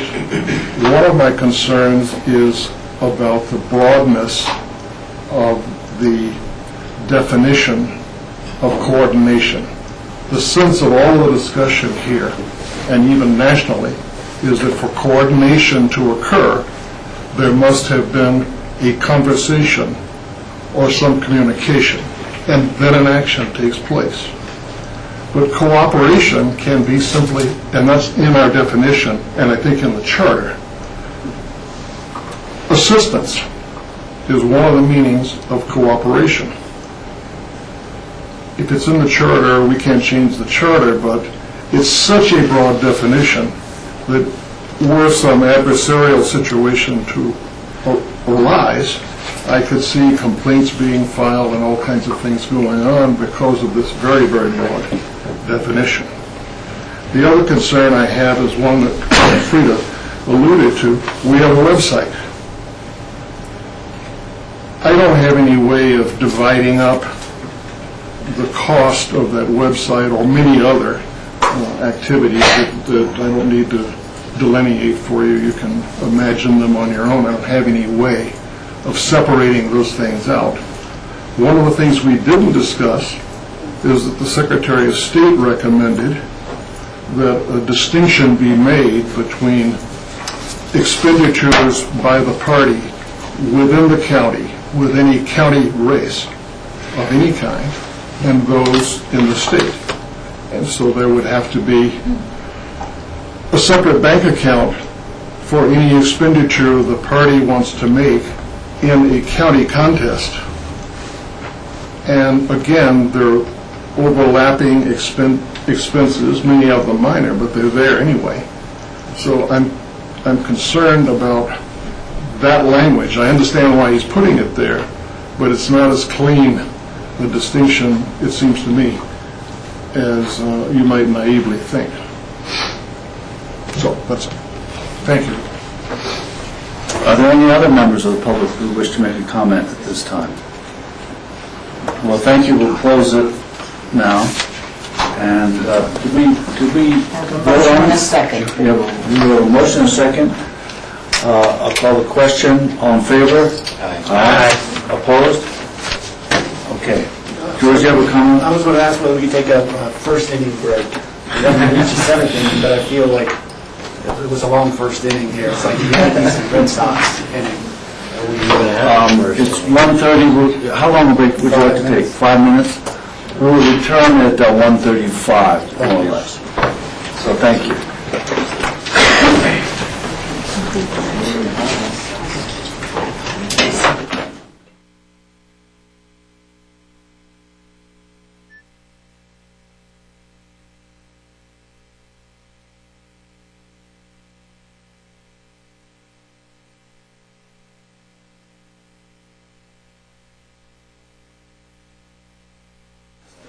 Welcome back. This is the Board of County Commissioners' regular meeting. It's April 25th, 1:35. We've made it to our consent public hearing, second reading. And the first item is ordinance for the lease agreements with the community nonprofit lessees and authorizing the chairman to execute a lease agreements for space located at the Michael W. Schultz Health and Human Services Building. Mitzi Lettingham and Jody Smith are here, or maybe they're here, maybe they're not here. Are they here? We're here. Let me see if they Yeah, they may have stepped outside. Is there anything that you want? Do you want to handle these together, Michael, or separately? No, we'll handle them separately. So let me ask, are there any questions from the board that we want to line up for Mitzi or Jody? Mitzi, why don't you come forward? Okay. Sorry about that. It's fine. It's exactly what I would have wanted to do. So, board, are there any questions from Mitzi on the lease at the Michael W. Schultz building? All in favor? I mean, let's have a motion, I'm sorry. It's a public hearing. Oh, it's a public hearing. Are there any members of the public who wish to make a comment on this lease? Seeing none, we'll close that part of the public hearing. Is there a motion? I would make a motion to approve the ordinance for the lease agreements with the community nonprofit lessees and authorizing the chairman to execute lease agreements for space allocated in the Schultz Health and Human Service Building. Second. Any further discussion? All in favor? Aye. Thank you, Mitzi. Thank you very much, guys. The next item is an ordinance approving the lease agreement with Aspen Valley Hospital. That's okay. With Aspen Valley Hospital District, and authorizing the chairman to execute the lease agreements for space located at the Michael W. Schultz Health and Human Services Building, Mitzi Lettingham. Are there any questions on this lease for Mitzi? Is there a motion? We have a public hearing on all of these. I'm sorry. Public hearing. Are there any members of the public who wish to comment on this lease with the hospital district? Seeing none, we'll close this portion of the public hearing. Is there a motion? I would move to approve an ordinance approving a lease agreement with Aspen Valley Hospital District and authorizing the chairman to execute the lease agreement for space located in the Schultz Health and Human Service Building. Second. Any further discussion? All in favor? Aye. Thank you. I think that's it, Mitzi. The next item is item 5. It's a resolution accepting grant offer or offers from the Federal Aviation Administration Airport Improvement Program and the Colorado Division of Aeronautics discretionary grant program to assist in the funding of capital improvements at the Aspen-Pitkin County Airport. Jim Elwood and Stephen Schultz are here for that. Are there any questions for these gentlemen? Jim, why don't you just outline what the grants are that we're looking to accept? Yeah, thank you. And if I might indulge just for a moment, I'd like to acknowledge Stephen Schultz here as our properties coordinator, and he's going to be working as project manager on this summer's project, so he's going to take an elevated role. And I'd also, if I might further indulge you, is to acknowledge the really strong work that the staff has done when we've been shorthanded these last 6 months or so, and Stephen and BJ D. Herrera and Cindy Bernal have just done a fantastic job, and I'd like to publicly acknowledge those folks. This project is about this summer's construction at the airport. As you may recall, historically, we've done a resolution with the board to acknowledge the grant dollars that we expect to be getting in the year. This one was delayed a little bit. Normally you'll see us in January or February to do that, but because of the way the funding cycles came out in the state aeronautics grant in this case. I'm going to turn it over to Steve just to kind of highlight the projects, and then we'll answer any questions. Again, thank you. The three main projects that we're going to be working on this summer is the installation of Taxiway Connector Alpha 3. It was originally removed, I believe, back in 2005 during the East Side Infrastructure Development Project. It was not reinstalled due to lack of FAA funding. That is one taxiway connector that our FAA controllers and airport users have been strongly petitioning us to reinstall. It allows for more efficient ingress and egress to the active runway. The second project consists of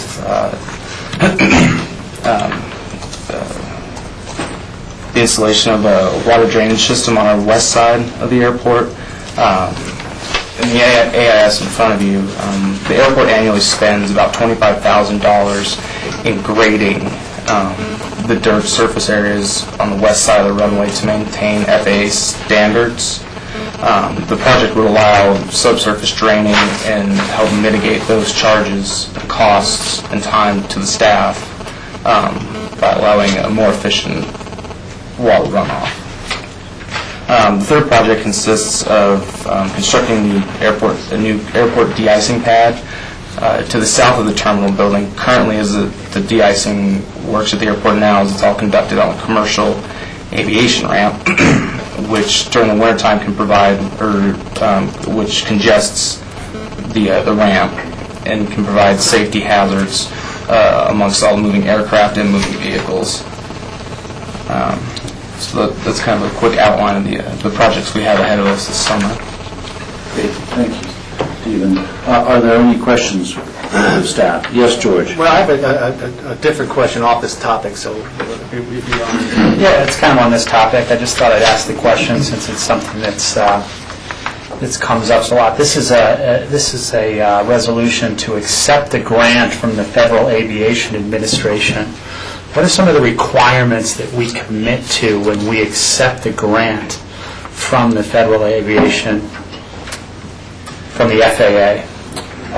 There's quite a list of assurances that are part of any grant application and subsequent offer that the FAA may make to a community. The key ones are that we would maintain a public use airport for the next 20 years, that will allow fair and reasonable competition at the airport, that we won't allow specific discretion or operations to take place that may be discriminatory in nature, those kind of items. I think last count there's like 24 of those grant assurances that are part of each grant application process. Thank you. Any further questions? Let me ask you something. What is the total grant number? The total grant number is $5.2 million. In total, the match monies will come from airport operations. As you're well aware, we don't take any local property or sales tax to operate the airport, so it's the users that continue to make the match up for these kind of capital improvement projects. So, on the de-icing pad, I think that has the biggest price tag of these items. What's the effect of having a new de-icing pad? It would allow de-icing to take place off of the already operating commercial aviation ramp. So it's segregating your passengers boarding and deboarding aircraft and making their way into the terminal building from aircraft that are needing to be de-iced. And what does de-icing entail? It's a propylene glycol mixture that they spray on, dilution that they spray onto the aircraft that removes any ice contaminants to the wings in order to allowing the aircraft to lift off the ground. So by doing this, they separate passengers from whatever mist, whatever errant materials are being sprayed on a plane, and the passengers can be free of that. Otherwise, it's sort of mixed up together. Is that what you're saying? Yeah, that's one way to look at it. There's also an operation component to that as well, where you have aircraft moving around that area and vehicles. There's some aircraft that may not need de-icing. They're trying to get around those aircraft that do need de-icing. Yes. And is that are those chemicals then captured after they're sprayed on the aircraft? Yes. Okay. Any other questions for our staff? Yes, Jim? If I could just expand on that collection question just a little bit. The airport currently has a collection system where all that runoff is collected into tanks and it's properly disposed of after it's been collected. One of the reasons that the price tag for this particular project is high is we'll have an additional collection system that goes with the construction of the pavement that we'll be utilizing for this de-ice pad. So we currently collect and we'll continue to collect. Okay, thank you. So, yes, George? Yeah, thank you. As long as we have our airport staff here. Jim, a couple of weeks ago, we had yet another glitch with a localizer. And with very short notice, not only to you, but also to the airlines. And just curious what the follow-up on that is. And then also, I saw a letter to the editor today, and perhaps you can clarify that person thought that localizer was partly our responsibility and partly our cost in terms of perhaps we should be replacing that with a better piece of equipment along with the FAA. I hadn't had a chance to see that letter, so I'll go based on what you shared here. The localizer is owned and operated, maintained. Full responsibility falls on the FAA for that piece of equipment. About a few days ahead of this outage, I'd gotten reports through the FAA control tower chief that the localizer was having some intermittent alarming, which means that that is a self-diagnostic piece of equipment, and it tells it, and is designed to be able to share with the technicians when it's not operating at its proper efficiency.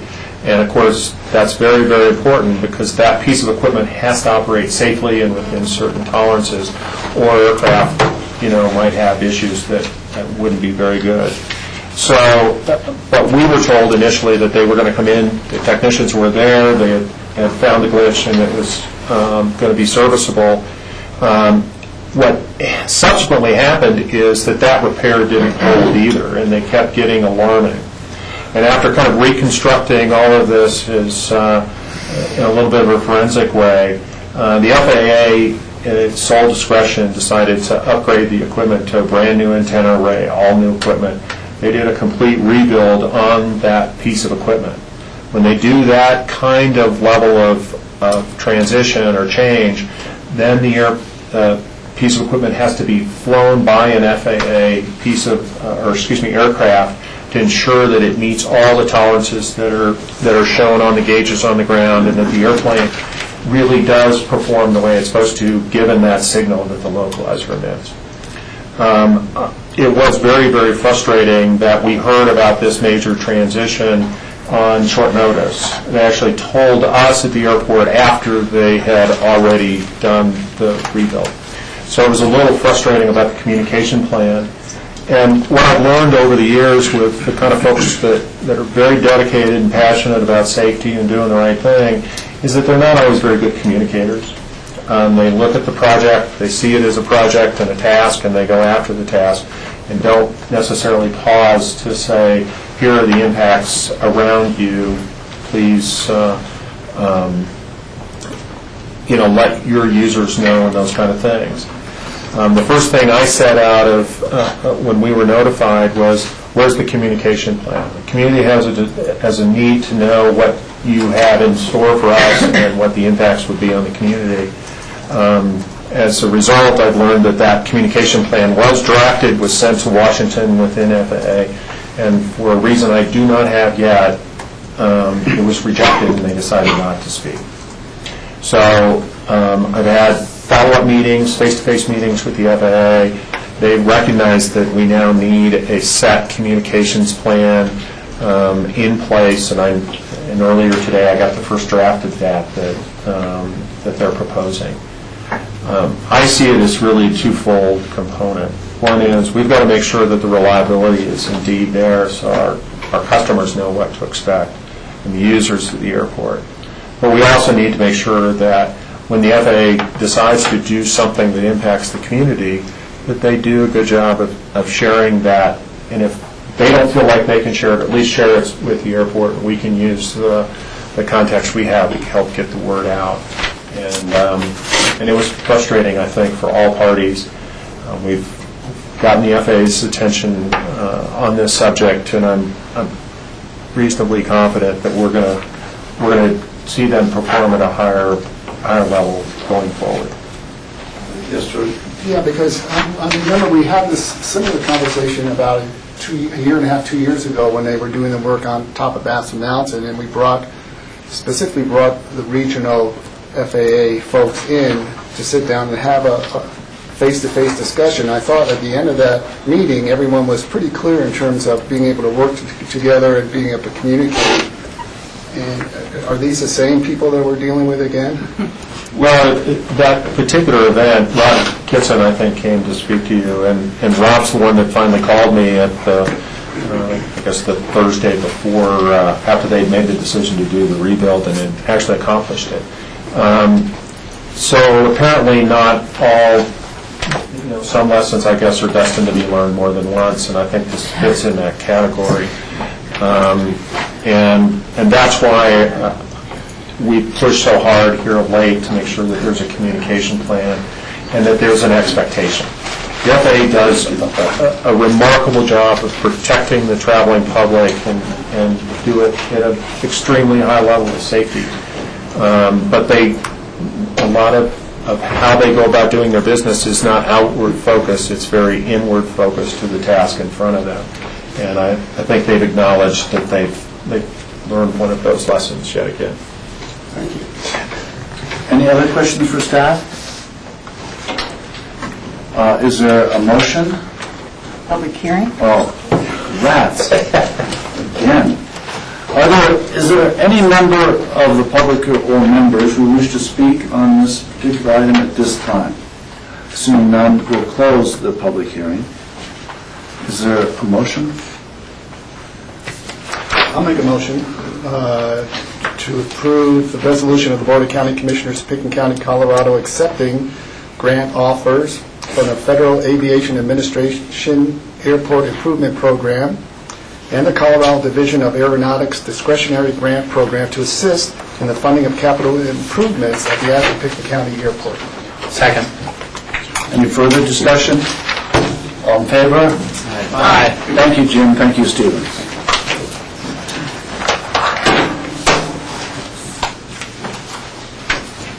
The next item of business is a resolution providing supplemental appropriations to the 2012 budget for the 2011 carryover projects, John Redmond and Susan Atwood.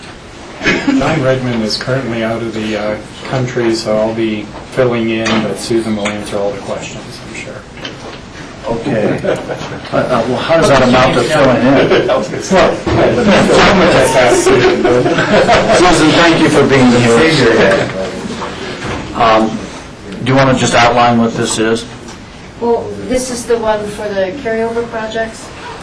What happens is we start projects and they don't get completed as of December 31st, 2011.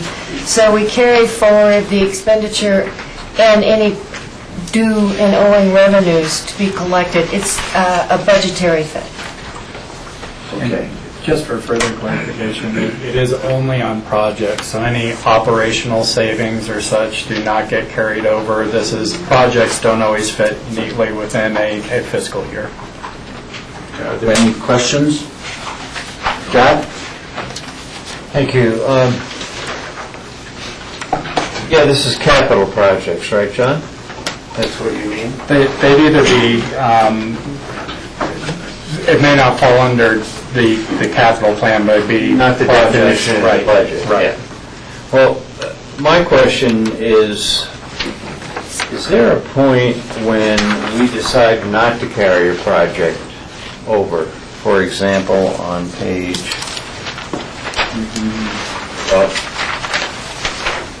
page 3 from the back. So, we're talking about the open space fund here.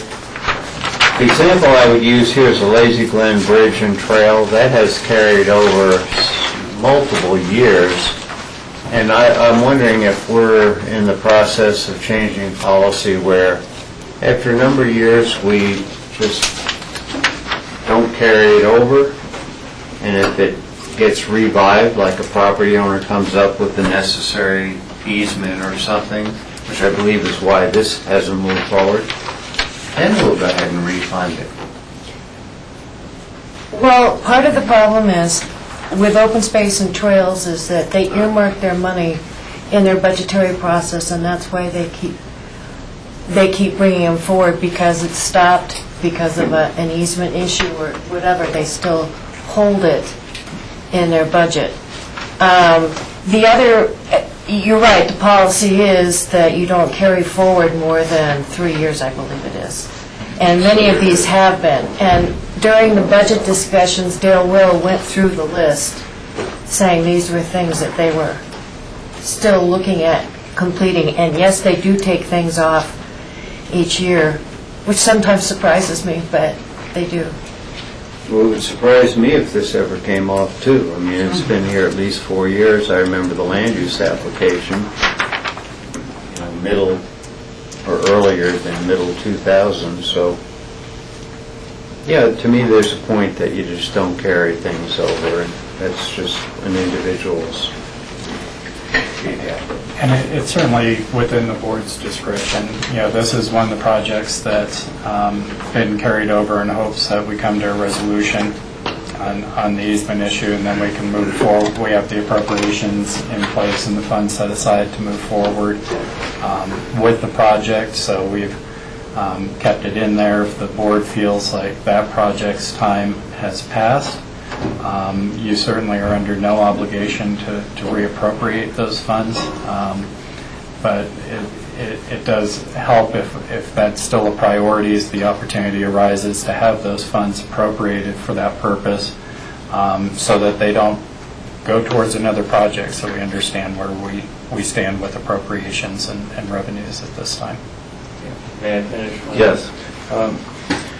Yeah, and that makes sense. I can understand from a operational perspective, but also if there is a policy that says 3 years, well, so you make exceptions to your policy, and that's maybe fine.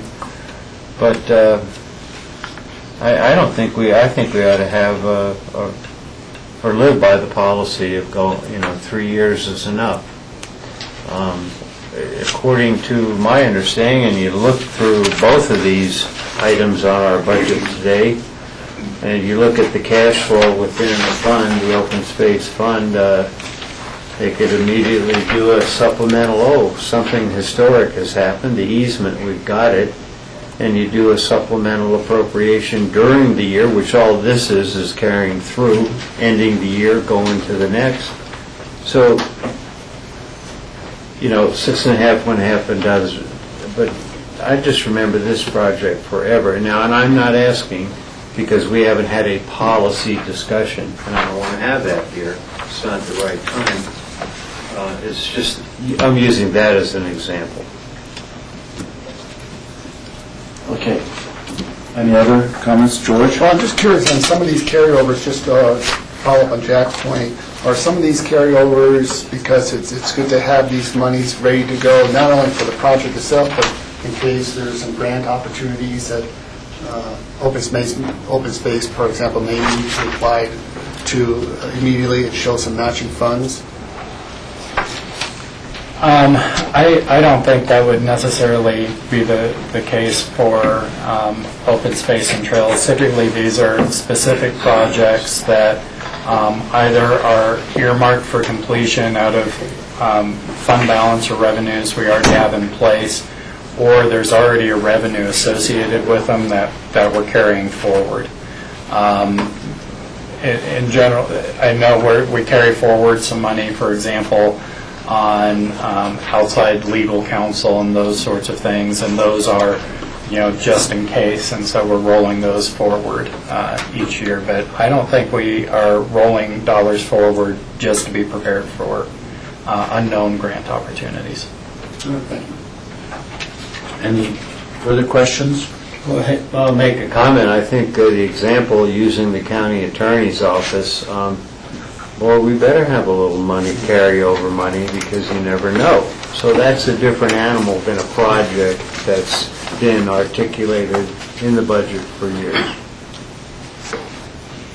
But you don't want to discuss that now. You don't want to have... It's not time for a policy discussion, maybe during budget. That's, let's hit it. We are actually working on a new budget policy that you will be seeing at some point during this year. Well, sounds like staff is working hard at making things more efficient. Any further questions? This is a public hearing, right, Lindy? Yes, it is. And so I'll take any public comments at this time. Seeing none, we'll close the public comment portion of this hearing. And is there a motion to approve this resolution? I'll move to approve the resolution of the Board of County Commissioners, Pickens County, Colorado, providing supplemental appropriations to the 2012 budget for 2011 carryover projects. Second. Any further discussion? All in favor? Aye. The next item is a resolution providing supplemental appropriations to the 2011 budget year end, and Susan is here with us still. So outline this for us, Susan. This is mainly, for the most part, a cleanup resolution, reorganizing the budget so that it can be carried forward or not. But the only two items were for healthy rivers and streams. If John wants to talk about those, or if there are any questions. Are there any questions? Yes, Rachel?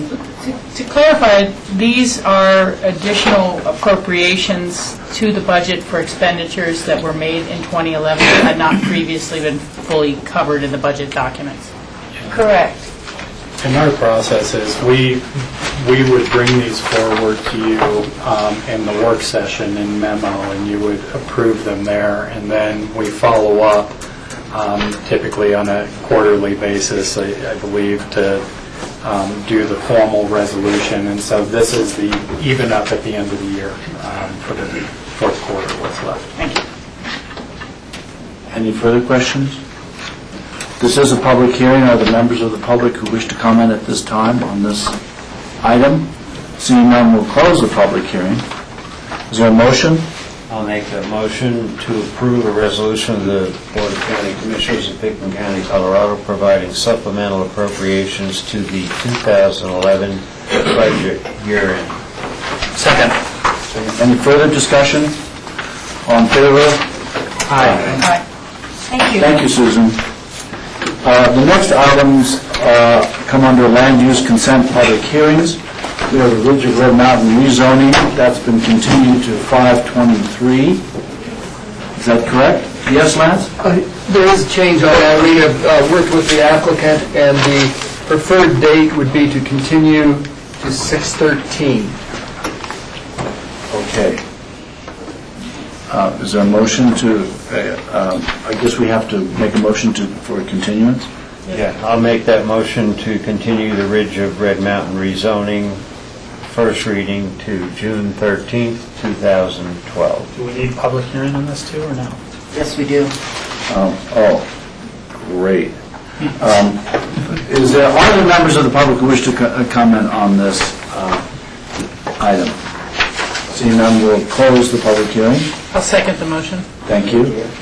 Any further discussion? All in favor? Aye. Thank you. So the Ridge of Red Mountain rezoning has been rescheduled for 6/13. And we'll also need a motion on the continued first reading of the land use code amendment for the rezoning. There's two different items there.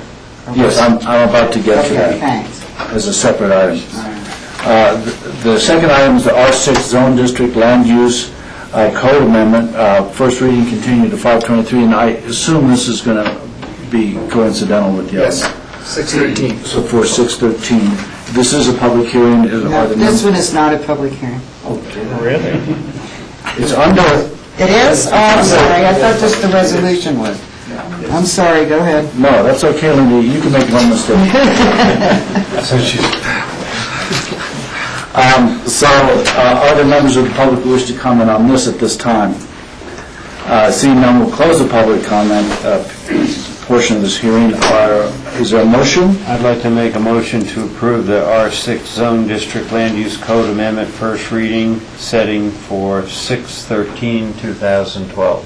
To continue, not to approve, right? Oh, thank you. If I said that, then I have a incorrect. So to continue. To 6/13. Yeah. Second. Any further discussion? All in favor? Aye. The next item of business is the land use public hearing. This is the Tillman Site Plan Review. This is from 3/14/12.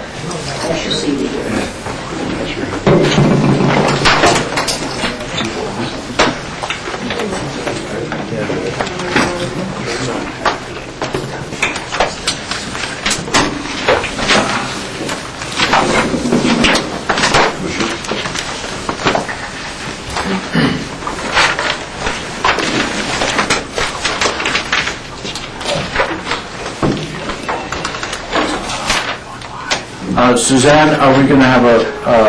I just figured I'd put up some of the graphics that were in your packet. Excellent.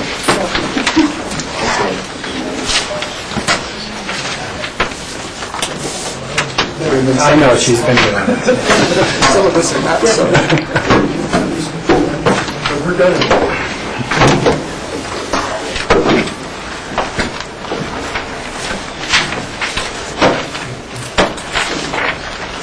tricky audience. We'll move around. Yeah, we can move around, Rob. Why don't you come back up here? I can sit. You know this chair. That iPad is easier. Okay, we got 3 spaces here. Squeeze in.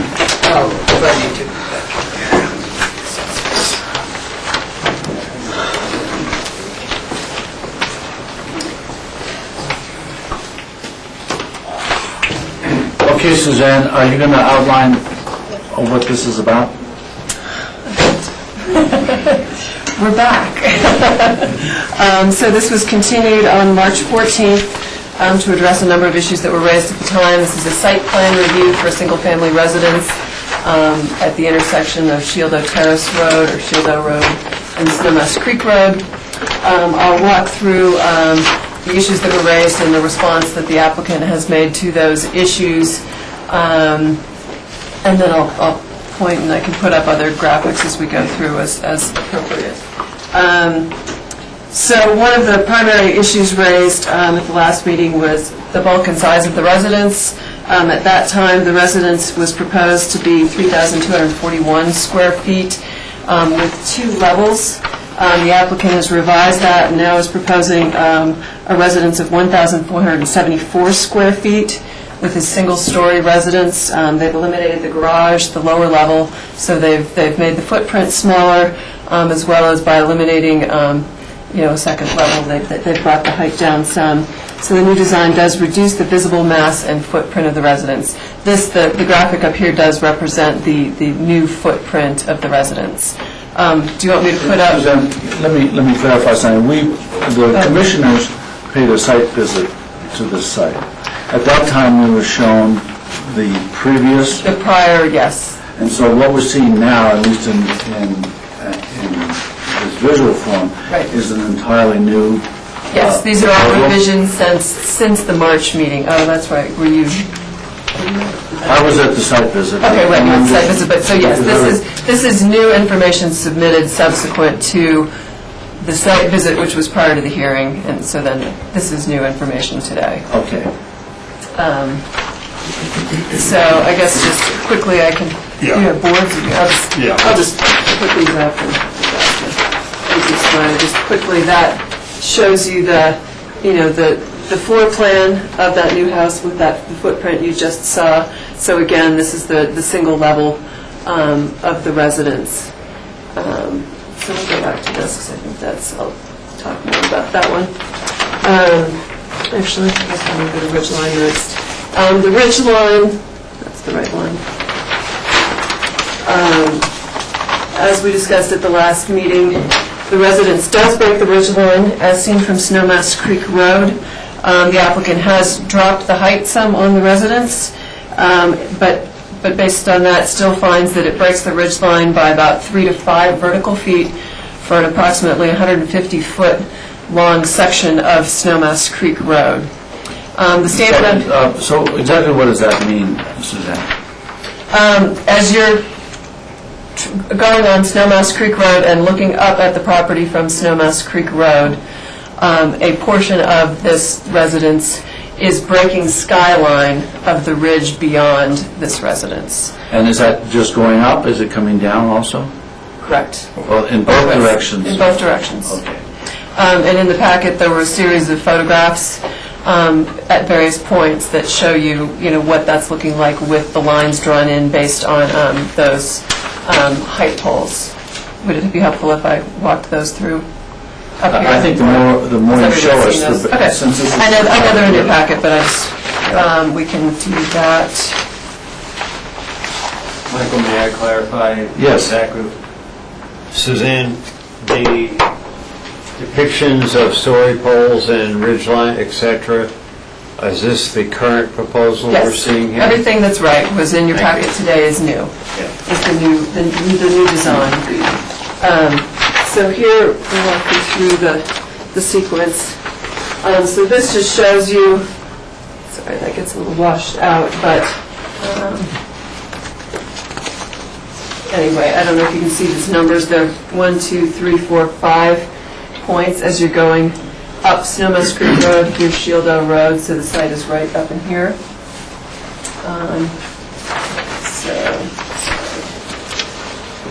So then here are the various locations. That won't help. Maybe I'll just do one. Bring that one down. So again, the height poles are in here in these points. Sorry. And those lines have been drawn in based on the height poles. If you look closely, you can see underneath there that they did have tape between the height poles, but the lines kind of provide you a better representation of where the tape was sort of drooping. So that's location 1. Here's location 2. Location 3, going farther up the road. Location 4. And then location 5.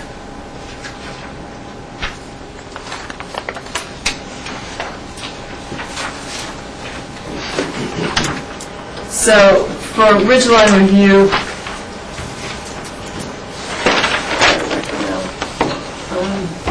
let me get that, sorry. I'll probably end up putting it back up, so I won't get rid of that yet. So the code standards that a structure be placed so it does not project above a ridgeline such that the structure silhouettes against the sky when viewed from the designated road, which in this case is Snowmass Creek Road, unless there are no alternative building sites on the lot or parcel. As we've discussed and staff has asserted, there is no alternative site on this parcel, given the limitations of the size of the lot, as well as the easement that runs along the side of Shieldo Road that prevents them from pushing the house farther away from Snowmass Creek Road and closer to Shieldo Road. There's a 30-foot easement that they're not able to move into on that side, so they don't have any area to move the house farther away from the Snowmass Creek Road side of the property. So essentially, the applicant has continued to make their best effort to reduce that encroachment into the ridgeline, but obviously it's difficult in this site to design anything that would not break a ridgeline from viewed at some point along the road. At this point, we have a one-story building, very small based on what we usually are seeing in the county, and I think they have certainly endeavored to reduce that ridgeline encroachment to the extent feasible.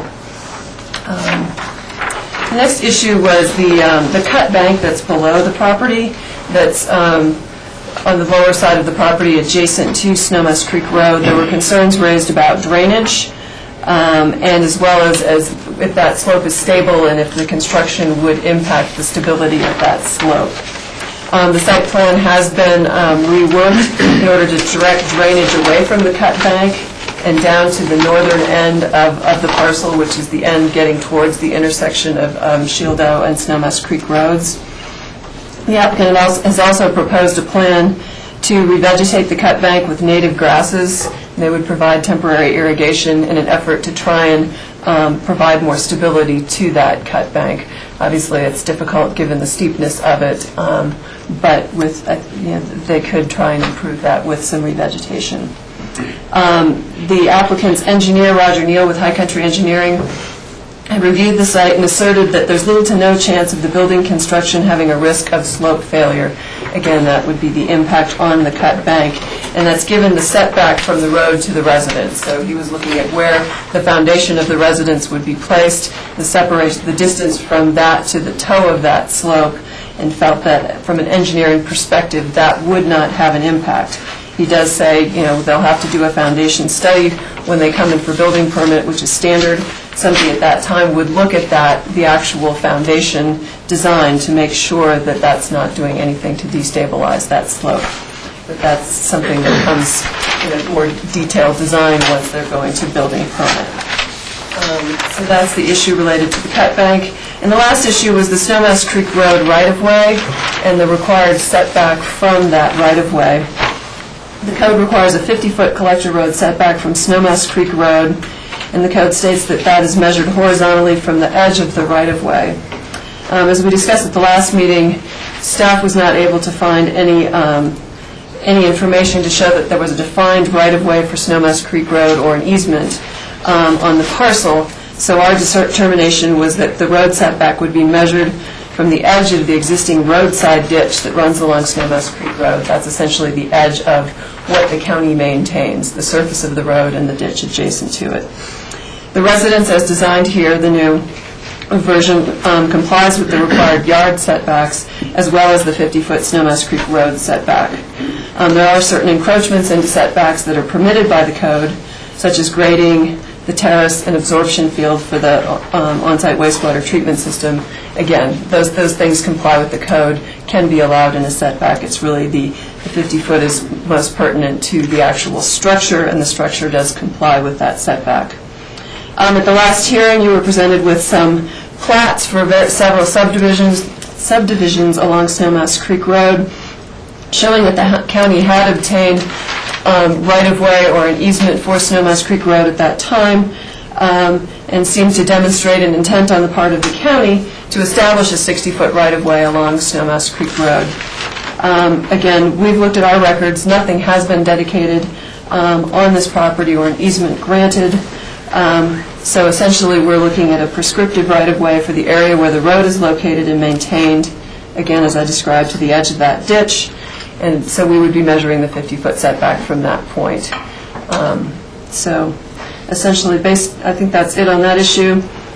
We've recommended approval, subject to conditions in the attached resolution that have been revised to incorporate the changes that the applicant has proposed in terms of the size of the residence, and other issues that have been brought up in the revised application. Thank you, Suzanne. Are there questions for staff at this time? Yes, Rachel. Thank you, Michael.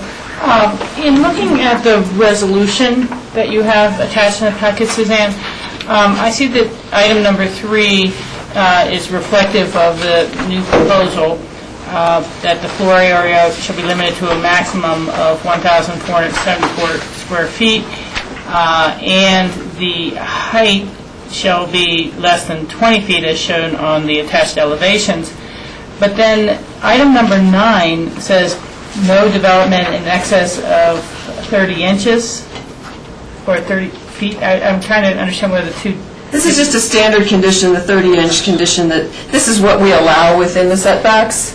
Like where I said the terrace or grading, you're allowed to change the grade within your setback by up to 30 inches above or below the existing grade. And that's something that we allow within a setback. So that's, again, I think it's a different standard. Okay. And then I realize some of these may be boilerplate, but it just seemed to be whether there's a conflict or not. But item number 12 reads that no calculations for height, bulk, setback, size, floor area, or any other building or zoning requirements have been conducted. These requirements will be considered at the time of building permit. Any structures represented in the application may not be permitted under the... Yeah, again, boilerplate language. The intent here is that when we do a site plan review, we don't have all of the detailed information that we get at building permit application. So a detailed survey from which then the zoning officer measures height to calculate it based on our standards. So things like that, actual full floor area calculations. You have a schematic floor plan, but it's not a detailed plan that we can calculate floor area off of. So that's, again, our standard condition to say, we've looked at these things and, essentially they look like they comply, but we're not saying that once that detailed plan, those plans come in, that, you still have to demonstrate compliance at that time with that detailed building permit application. Okay. Thank you for those explanations. Yes, George? I asked this last time, and I just wanted to revisit this. If this were to go forward, I would like to see, in addition to the reso, speaks to, even though what you said, Suzanne, that the engineer has said in this report that there is little or no impact possibly will happen on the bank, I would like to have included in this reso that the owner is liable for any road damage due to excavating, constructing, or drainage issues which would impact or could impact Snowmass Creek Road. So we have that down. Is that acceptable to the rest of the board? Yes, Rob? It's acceptable, but isn't that already implied with current law? The legal burden that property owners, adjacent property owners have toward developed infrastructure, whether it's a road or it could be a bar ditch or a irrigation ditch or anything, that is pretty well established. I'm not sure, to be honest with you, you could change it by inclusion within the resolution, but at least I suppose what you're doing is you're just trying to put somebody on notice that, given the situation of the property, that this issue may exist. Yeah, I mean, it may be applied, but we're in a lawsuit on another property with drainage issues that have impacted Stevens Creek Road. So, to clarify as much as possible, and we'd have a little more teeth if we had to go into another lawsuit, perhaps. I don't know if it gives it any more teeth. Like I said, I don't think you can change the scope of the law within the context of a resolution of a development approval, but it serves perhaps additional notice to property owner or the next property owner that there's a heightened concern for the consequences of what development activity might do to the adjoining infrastructure. So the question that I posed was it acceptable to the other commissioners? Yes. Jack, Rachel, yeah, okay, so we'll include that. Does it come under its own separate item number? Is that what it does? Okay, and you're clear on the wording, Suzanne? Okay. Michael? Yes, Jack. This is consistent with what we have done over the years, where we thought there was a need for a clarification, and though it might be embedded, in regulation, we've identified certain issues like this, so consistent. Okay, is that it for questions for Suzanne? The applicant has a chance to do a presentation. Would you introduce yourself? Yes, Tom Newland, representing the applicant. Suzanne pretty much covered it all, but I do have a couple of sketches kind of showing before and after from the previous proposal to this new one, just so you can get a difference of what they look like together. But I'd like to show you that. I'm sorry, I brought boards. I forgot about that thing. I should have just brought 8.5 by 11s. But this kind of shows the previous envelope in red dash lines as opposed to the new envelope. Or I guess it would be building footprint, I'm sorry. So you can see that we did try to scrunch it back a little bit more up against the road easement and eliminate some of the sides of it to make it a smaller footprint on the property. See that there? Sorry about that. And then the other thing I have too are the elevations from before and after here, or as I call them, old and new. So you can get an idea of the massing, which has been, I think, reduced pretty significantly with the new design. Instead of the peaked roof in the middle, which would protrude a little bit, quite a bit more actually above the ridge line, we've gone to a single kind of peak at the edge, if you will, more of a little modern look in the living area. And then we brought down the roof line considerably over on the master bedroom side, or the north side too, where there was some protrusion going on over there that we pretty much eliminated with that design. So we have reduced the massing a lot, I think, with this amendment. What's the reduction in square footage? Well, from 32 to 14, it's over 50%. Yes, Jack. Is it not a fact that 32 was just a number pulled, out of the air? It wasn't based on anything, and there's no use by right or anything? No. It's just simply a number when we went through the takings that we put. So the original one was 4,500 square feet. We were limited to up to 4,500 square feet during activity envelope. We realized the site couldn't handle that and came up with something that we thought was manageable at 3,200. Thank you. And then as far as the condition, George, It just occurred to me here, that sounds okay, other than the fact that we will be impacting Sumas Creek Road with the utility crossing. We're required to bury underground, and we have to come from the other side of Sumas Creek Road with electric. So there will be some impacts to the road regarding utilities, but I understand where you're coming from with that cut bank. And that's all I have. Tom? Yeah, just to... Tom, could you introduce yourself? Yes, Tom Smith, attorney for the applicant.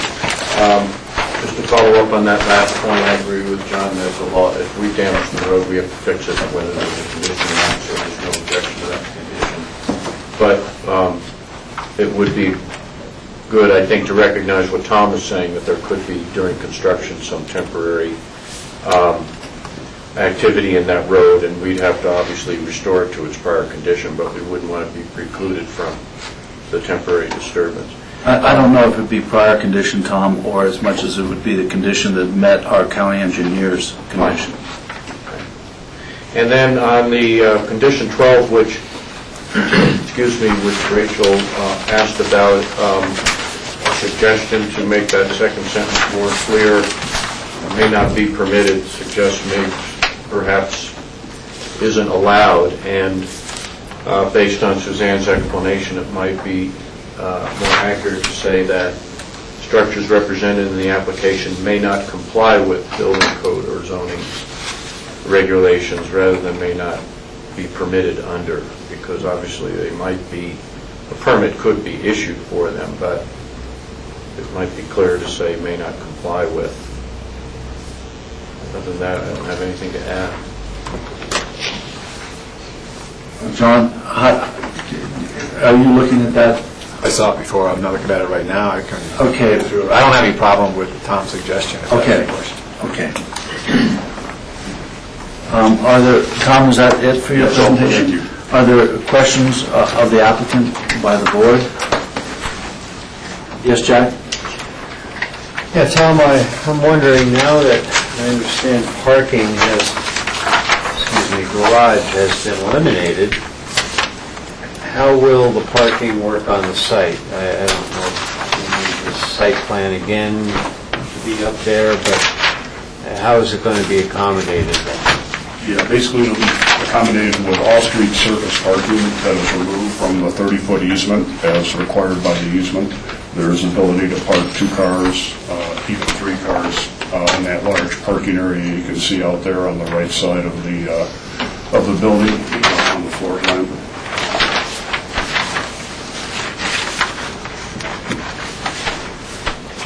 I mean, of course, we'd like to have a garage, but in an effort to reduce the overall floor area, kind of had to go.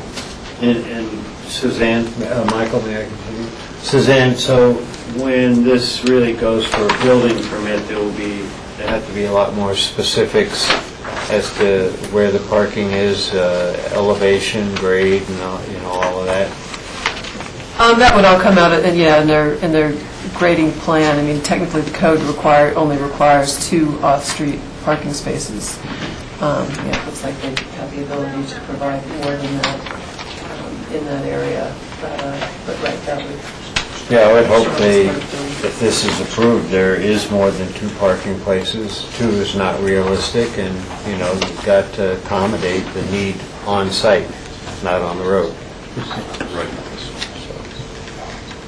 Any further questions for the applicant? Yes, Jack? I'm not sure if this applicant or Suzanne, clarification on item 3 under the now therefore be it resolved portion of our agenda, page 2 of the reso.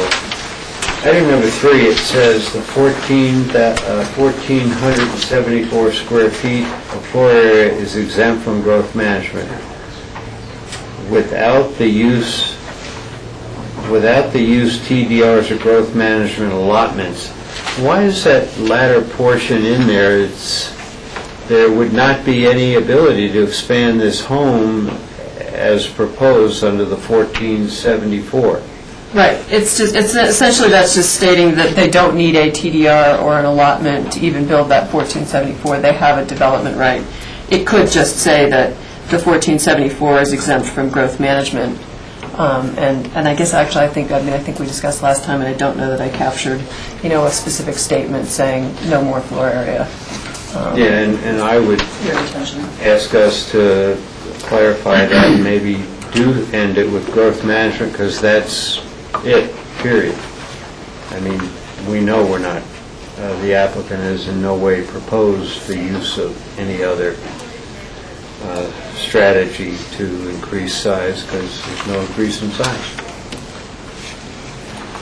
So, Jack, you're suggesting that's an absolute condition for this applicant and any future owners? Oh, no, I'm not saying anything future. I mean, this speaks for the application before us. Just, it's a simple statement, it's a good clarification. 1474 square feet floor area is exempt from growth management. Okay. Any other questions of the applicant? That'd be for the benefit of. This is a public hearing, and I will take comments from the public at this time. If you have a comment, please raise your hand and state your name.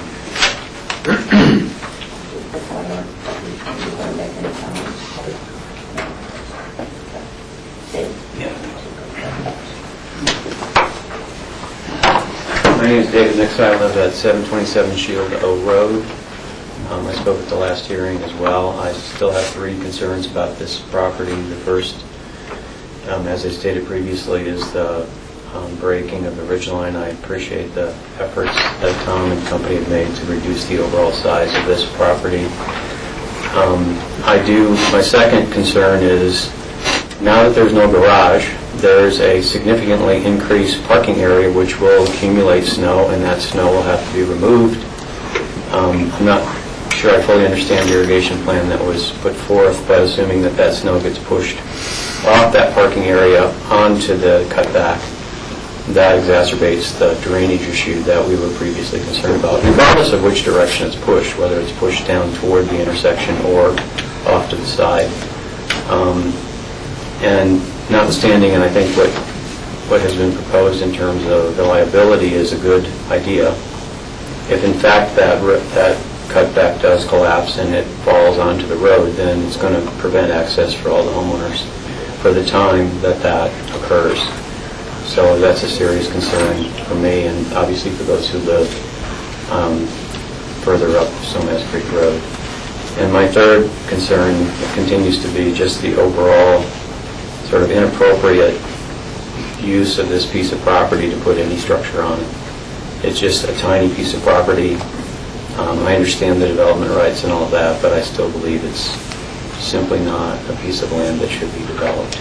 And I know that there's some, hopefully, negotiations for purchasing it and turning it into a undevelopable piece of property, which is what I think should happen. Thank you. Thank you. Are there any other members of the public who wish to comment at this time? I guess I'm next. I'm Sue Helm, and I'm not representing the caucus at this point. I'm representing myself, my husband, and landowners, people that live on up the valley. Ingrid was here a little while ago. She interrupted her busy day to try to come to make her comments, but she just had to leave and get back to what she was doing. I think most of you got some pictures that I took last time. Michael, I don't know if these got to you seeing. I think you were not here at the last meeting. I'll be glad to look at them. Okay. And then, Mr. Newman, to your question, as a person who has to drive that road to get out from my house in the winter, that bank goes out, you know that the county's going to have to come out and take care of it, and then you may have to deal with that later as to who might be liable, but you can't wait to get something resolved to open that road again, and it's going to be up to the county to do it.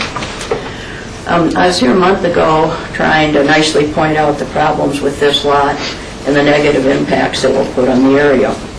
I was hoping that we would not have to take another day for something that should never, to me, have been proposed in the first place. But we are here, so let's call a spade a spade. This is a substandard lot. that never would be approved today and is totally outside of the zoning for the valley. Doesn't even fit with most of the lots in the subdivision, and it sits right on the road. There's no cover to screen any of the impacts. It's a dry sagebrush site. To grow anything on it will take an inordinate amount of water.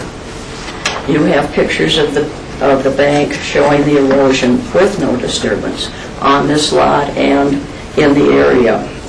You have the new submission with grading notes, and the first grading note on that, the contractor is required to notify landscape architects if the soil report contradicts proposed grading and surface drainage to ensure grading is consistent with soils report.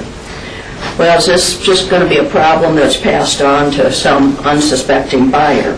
The soils report shows a problem, then whoever ends up buying this lot will have money invested, and depending on your approval, and they'll be back to you to solve something for which there really is no good answer.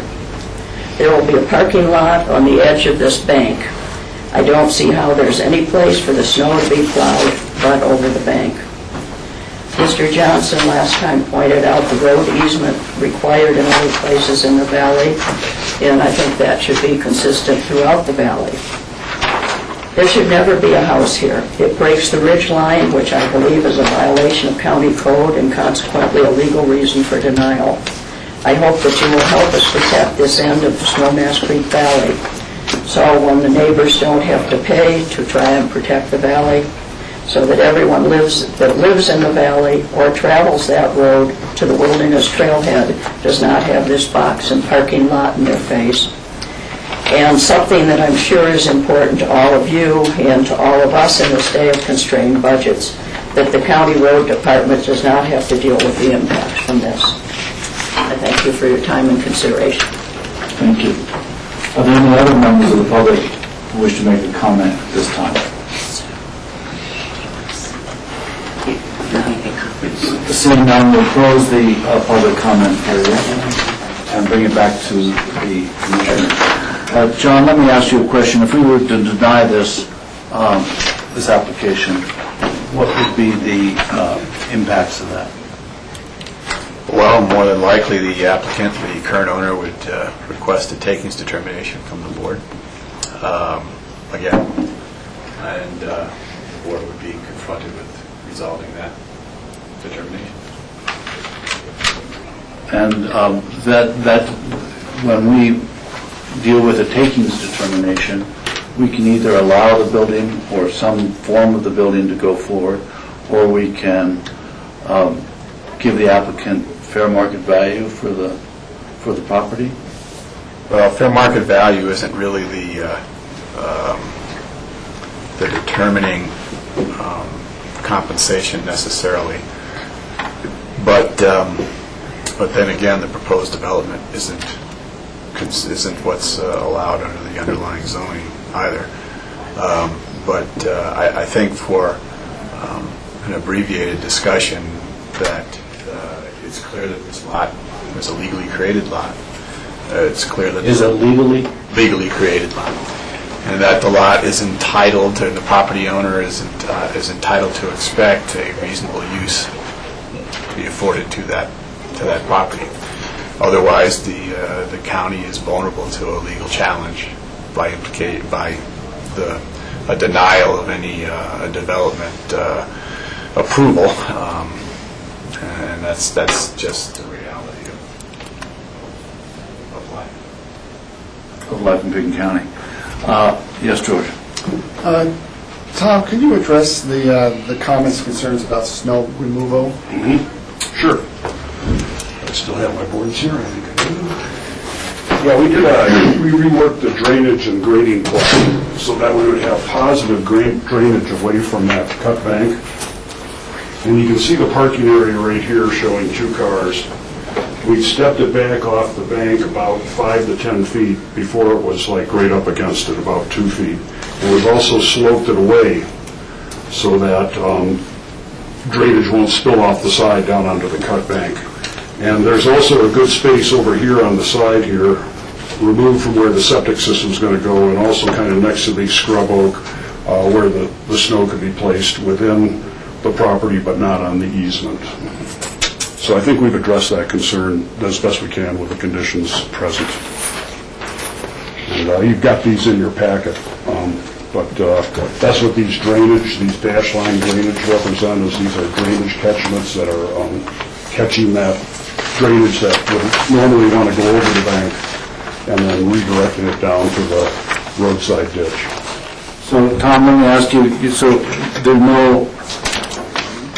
you're not planning on snow plowing over the bank edge? No. We made provisions within the site plan so that you don't have to do that. So snow storage will occur at the northern end of the property there? Right up in this area here. And then the positive drainage that you referenced will keep it within that drainage system and not allow it to migrate towards the bank? Is that what you're proposing? Keep it in a bowl, if you will, or a retention area, so it won't melt and spill over the hillside. I see. Is that a line retention area, or is it? No. It's that would be a detention area. And we were doing a retention area so it could soak into the soils. Okay. Yeah. I've been in detention, but never in retention. Are there any other questions? Yes, Rachel? Well, I think you asked some excellent questions there, Michael, and so I'm wondering, should that be, I mean, I know all representations made at the meeting are clear, but should there be a condition that the applicant agrees to not push snow over the bank as any part of plowing operations? So, I mean, just again, to make it a little more clear, I can see that. I was going to ask if it should go a step further of, leaving that aside is, I think, a simple first step, but that should there be evidence that the retention plan is failing or it is not supporting the safety of the road and the bank, that they be required to do more physical snow removal and snow hauling from the site rather than storage. So, just for board's consideration. So how does the board feel about that? I think the condition of not having snow impact the cut bank is really what we're looking for. How they deal with it is their own, the solution. I don't want to impose a solution that might be solved by another solution. But the intention is that if snow storage is impacting the cut bank in a negative way, causing erosion primarily, that something has to be done about that. Is that right, Rachel? Yeah, I think that's a good encapsulation of kind of my second thought. And do you feel it would be appropriate just to kind of reiterate in the conditions that snow shall not be plowed over the bank? Yeah, I mean, yes, I think is that satisfactory with the board? Well, how does the board feel about denying this application? May I ask a question before that? Yeah. Of Suzanne. This is an amendment, as it were, to the original application. Did the Snowmass Capitol Creek Caucus get notice for this new version, quote unquote? No, I got it last week, so I distributed it to someone with the homeowners who I know could pass it around to folks in the neighborhood.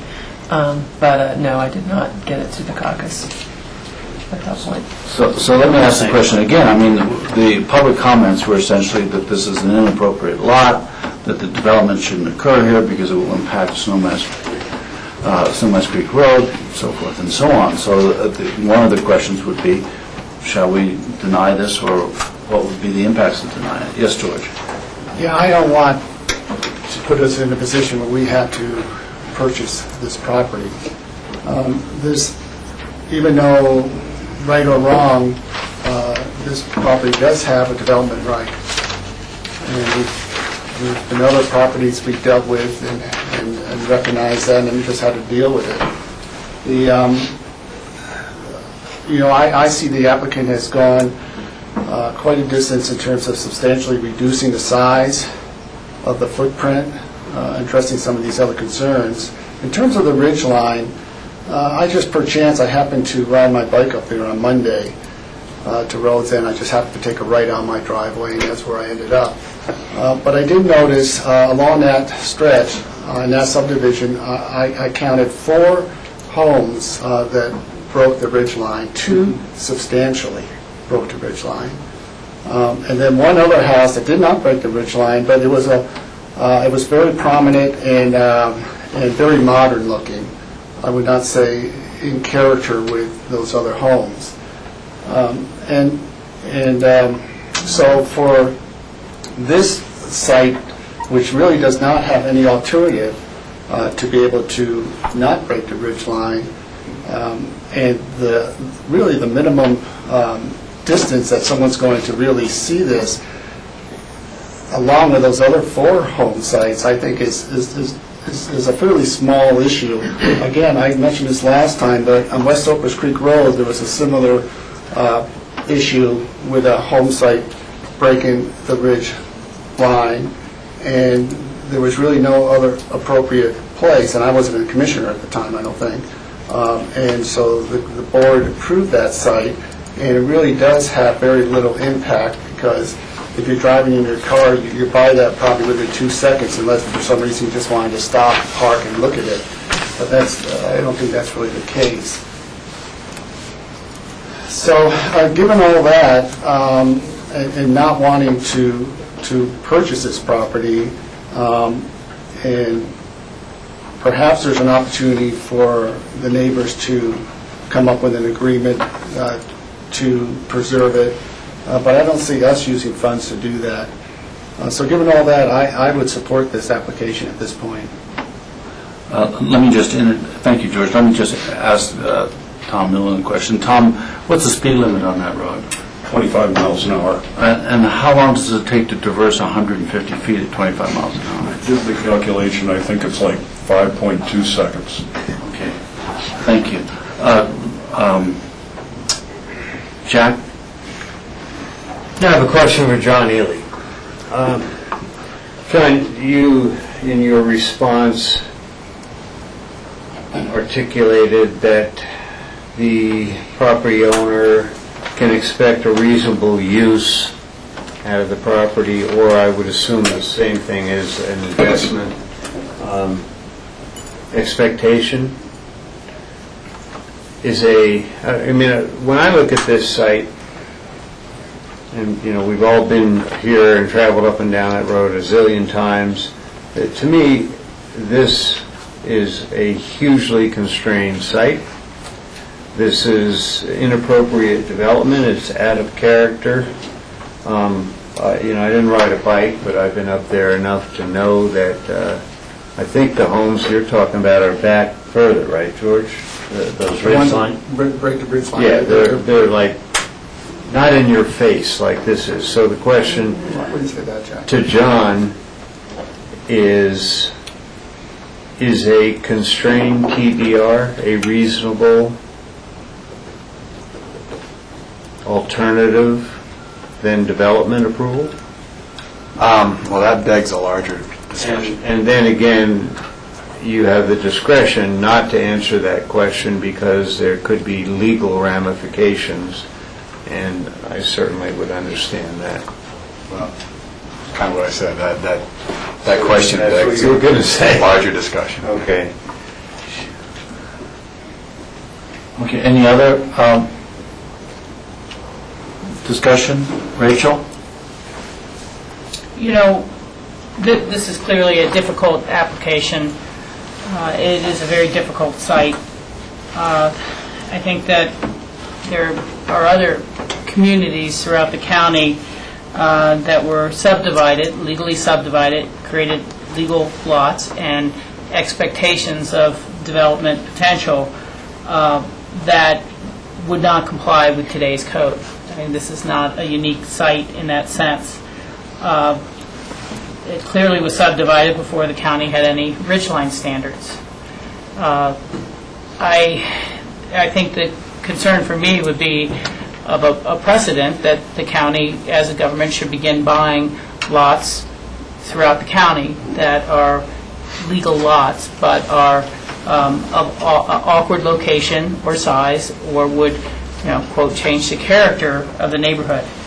And I have concerns, as others may at the table, about what sort of funding source do we really have for that. And I think the issues of constrained lot TDR, as I understand it, the constraints are more about wildlife habitat hazard, wildlife or hazard, and not just we don't like the looks of it. I think that's a real distinction in what kind of qualify for a constrained lot, TDR or not. So I do think, in the process of takings and then takings remediations, which we've had in the past, they really have led to a development of a different sort, such as we've already are seeing from the applicant, a reduced size or reduced location.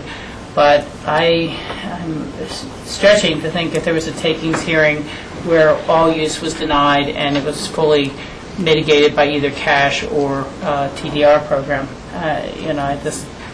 So a takings denial and then a takings claim just leads to a different potential building, and also potential claims about whether that crosses the boundary about reasonable use and reasonable return. So I guess I'm not really seeing the solutions there, although, it'd be a great philosophical stake to put in the ground for any of us to be able to say we've been able to solve the problems of the neighbors. If it hadn't been for the subdivision that was allowed by the county in the first place, we wouldn't have the neighbors who are, and some of the neighbors who are concerned about the lot eventually being developed. And,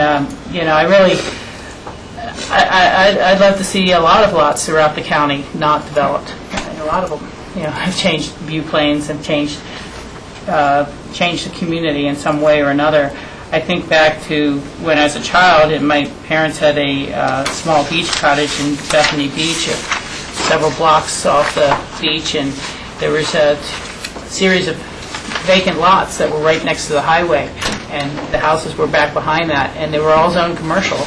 And for years, they were just the fields, and kids rode their mini bikes there, or collected toads, or did whatever. And my father tried to get the homeowners association to buy those lots and say, we don't really want the commercial growth there in the future. Let's keep this as a neighborhood. But no one wanted to put the money forward until it was too late. And then now there's McDonald's and some strip malls, and development eventually caught up with the zoning, and there it is. And, an opportunity existed, perhaps an opportunity still exists for the neighbors who would like to invest in the property values of their neighborhood to take out this lot. And, as I understand it, there's other unbuilt lots in Shieldo that are pretty challenging lots as well. But I can't see us doing a takings remediation off of every lot that is a challenge in Shieldo and other neighborhoods. So I'm having a hard time seeing a real clear way to go down the path you are asking about, Michael. Yeah. Rob, do you have a... Yeah.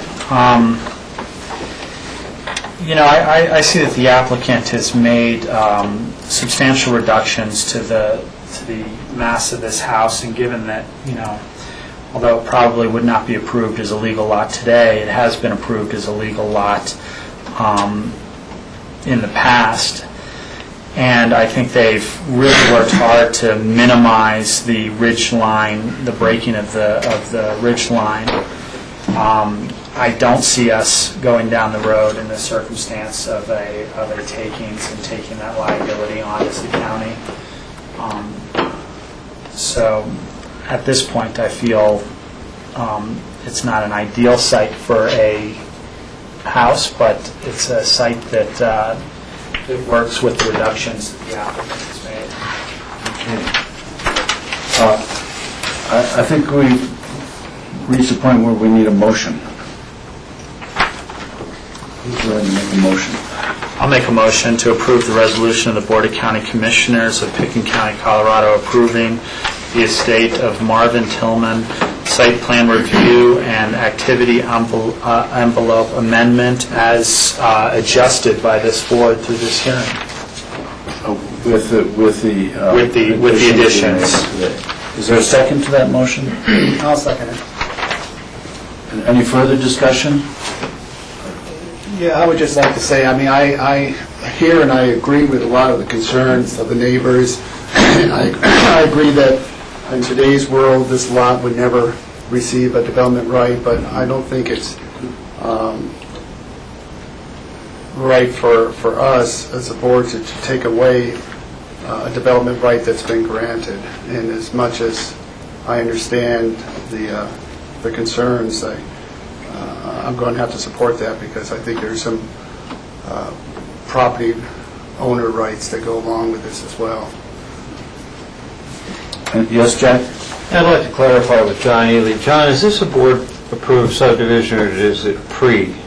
So it's pre. I mean, we understand it has a legal right, but I'm not sure if everyone was clear about that. It's pre-Pickton County subdivision. Right. Yep. Any further discussion? All in favor of the motion? Aye. Aye. Opposed? Opposed. It passes. Thank you very much. Thanks for working through this with us. We appreciate it.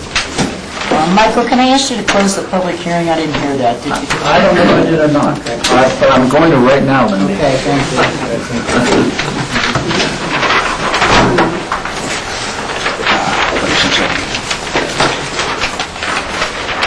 It's 3 o'clock. Do we have anything else? Is the Deadwood, did we say the Deadwood was continued? Not yet. Does it need to be continued? No, it's not a public hearing, but they have asked that it not be discussed today. Okay, well, let's not discuss the Deadwood. So Well, we do need a motion. 23rd. Don't we? Okay. Yeah, we do need a I would motion. move to continue the Deadwood Ranch 1 LLC minor amendments to be continued to May 23rd. Second. Any further discussion? All in favor? Aye. Thank you. Next scheduled item is the BOCC open discussion. Is there any open discussion? I just have one item to bring in front of you, something I got confirmation of today. We are going to have a healthcare summit with the 5 major employers that have been working on the self-insurance piece on May 24th.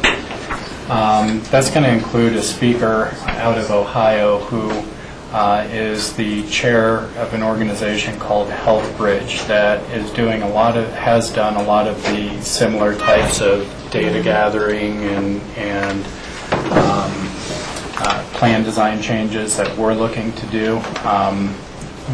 He's interested in coming out here because he did not start with a group of employers, and that's unique nationally, so he's hoping to learn something from us while we're learning something from him.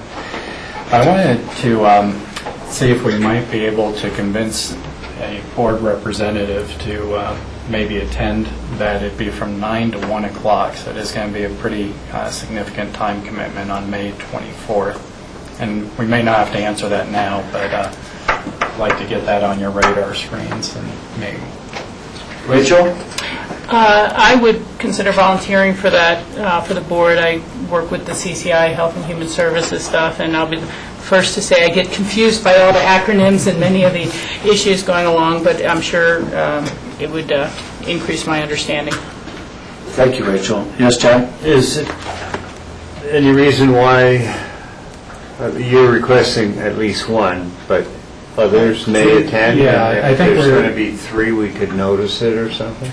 Yeah, we're trying to keep the head count between all 5. We've got a physicians group called the Clinical Integration Committee, as well as representatives from all 5 employers. So we're trying to keep it to a size where we could have a strategic discussion among the group. But if there's other commissioners that are interested, I don't see why it has to be just one by any means.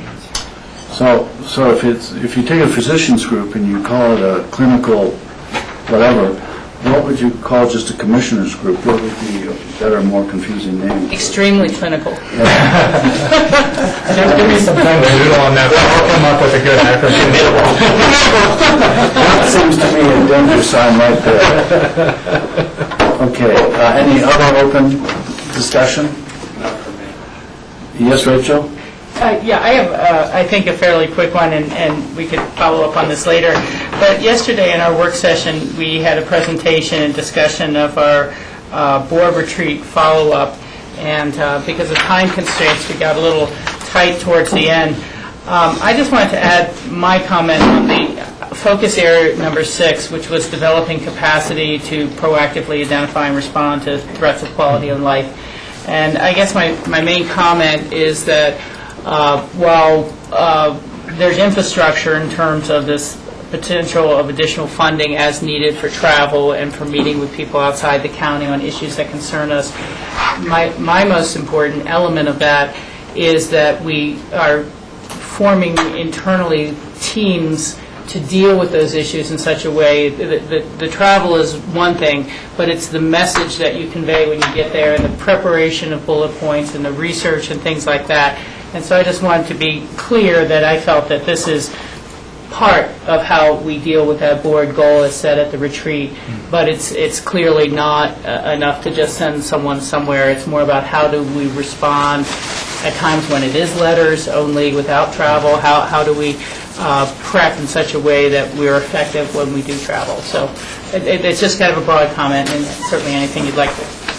Yeah, do you mind if I add on to that? Because Rachel's exactly right. The real issue is what is our internal capacity to both anticipate and respond. And I think what we're finding is that in some areas we have more internal capacity than in other areas. So, for example, on the public lands issues and such, we're able to, I think, pretty quickly adjust with our community development department, particularly Ellen, you see in front of you a lot on those issues, and we have that resource. But if we look at human services, for example, where the workload has ramped up and quadrupled or more, even though we've added some resources there, that's where, if in areas like that, we don't have right now a lot of internal capacity to be looking and engaging. And so that's an internal discussion we're having now, because we have the same question. For some areas, it's really clear to us how we respond, and in other areas, we're a little more constrained, and we're trying to figure that out. Yes, Rachel. Yeah, and I appreciate that all these things take time to fully formulate, and I just am kind of mentally using that term team approach so that any one of us would know who is the lead on a given issue that we could talk to, and then also to feel that an issue is not, oh, this is just falling on one person's shoulder singularly. It's not just in John Ely's office, it's not just in your office, it's not just in Cindy Hubin's office, but that, or on one person's shoulder, so that they have the resources they need as well, and we continue to work on this integrated strategy. So thank you. I just kind of had stuck in my mind after I left the meeting that I wanted to emphasize that. Thank you. Thanks. Any other open discussion? Yes, Jack? Yeah, 2 quick items. John, you and I had a very brief discussion about Owl Creek Road, and very much I and the users appreciate clearing the trail of all that gravel. Were you able to further our conversation relative to the revegetation for the fiber optics? Brian and I had a brief discussion. I haven't gotten, Brian, have you been able to do some research on that? We have a permit for that project, and we'll be looking into it to make sure they do that properly. And we do have a bond to pull if it's not. So I'll follow up with that. I don't have any further information right now. Yeah, given that we have the hope for moisture that we would love this summer, I would see the way it is now, the trail could easily be gravelled again, etc. So the other thing is, periodically, we have asked Carrington to take a look at the Owl Creek Highway 82 Stapleton parking lot about compliance and overnight vehicles. My route to Aspen is in through Owl Creek, home, Brush Creek. So I go there all the time, and there has been some movement of some overnight vehicles, campers, whatever, but there still are several there that are there for weeks at a time, or longer, of course.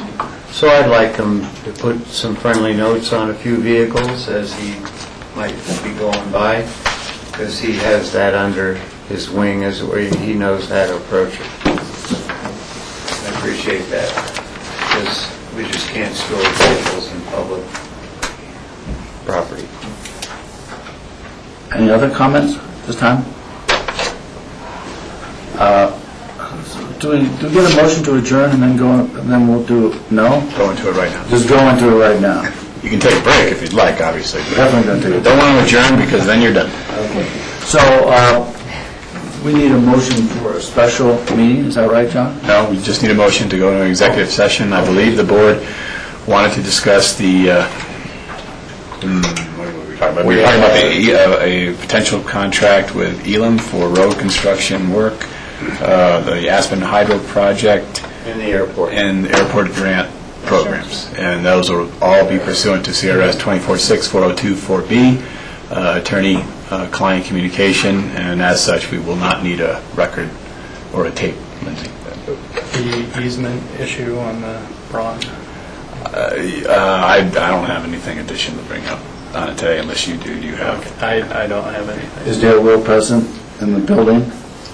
He is present, and Can we bring him down? yeah. Okay. Then we'll add an additional item, which is the trail easement for the Rio Grande Trail in the vicinity of Woody Creek Road, and that would be pursuant to CRS 246402 4E, and we will now need a tape. Could we do that item first and then? I will make a motion to go into executive session for the items and the citations recited by our attorney, John Ewan. Second. Any further discussion? All in favor? Aye. Mike, we no longer need your services, nor do we need the TV on. Thank you. But we do appreciate it. I'm not sure it's the TV or the services, but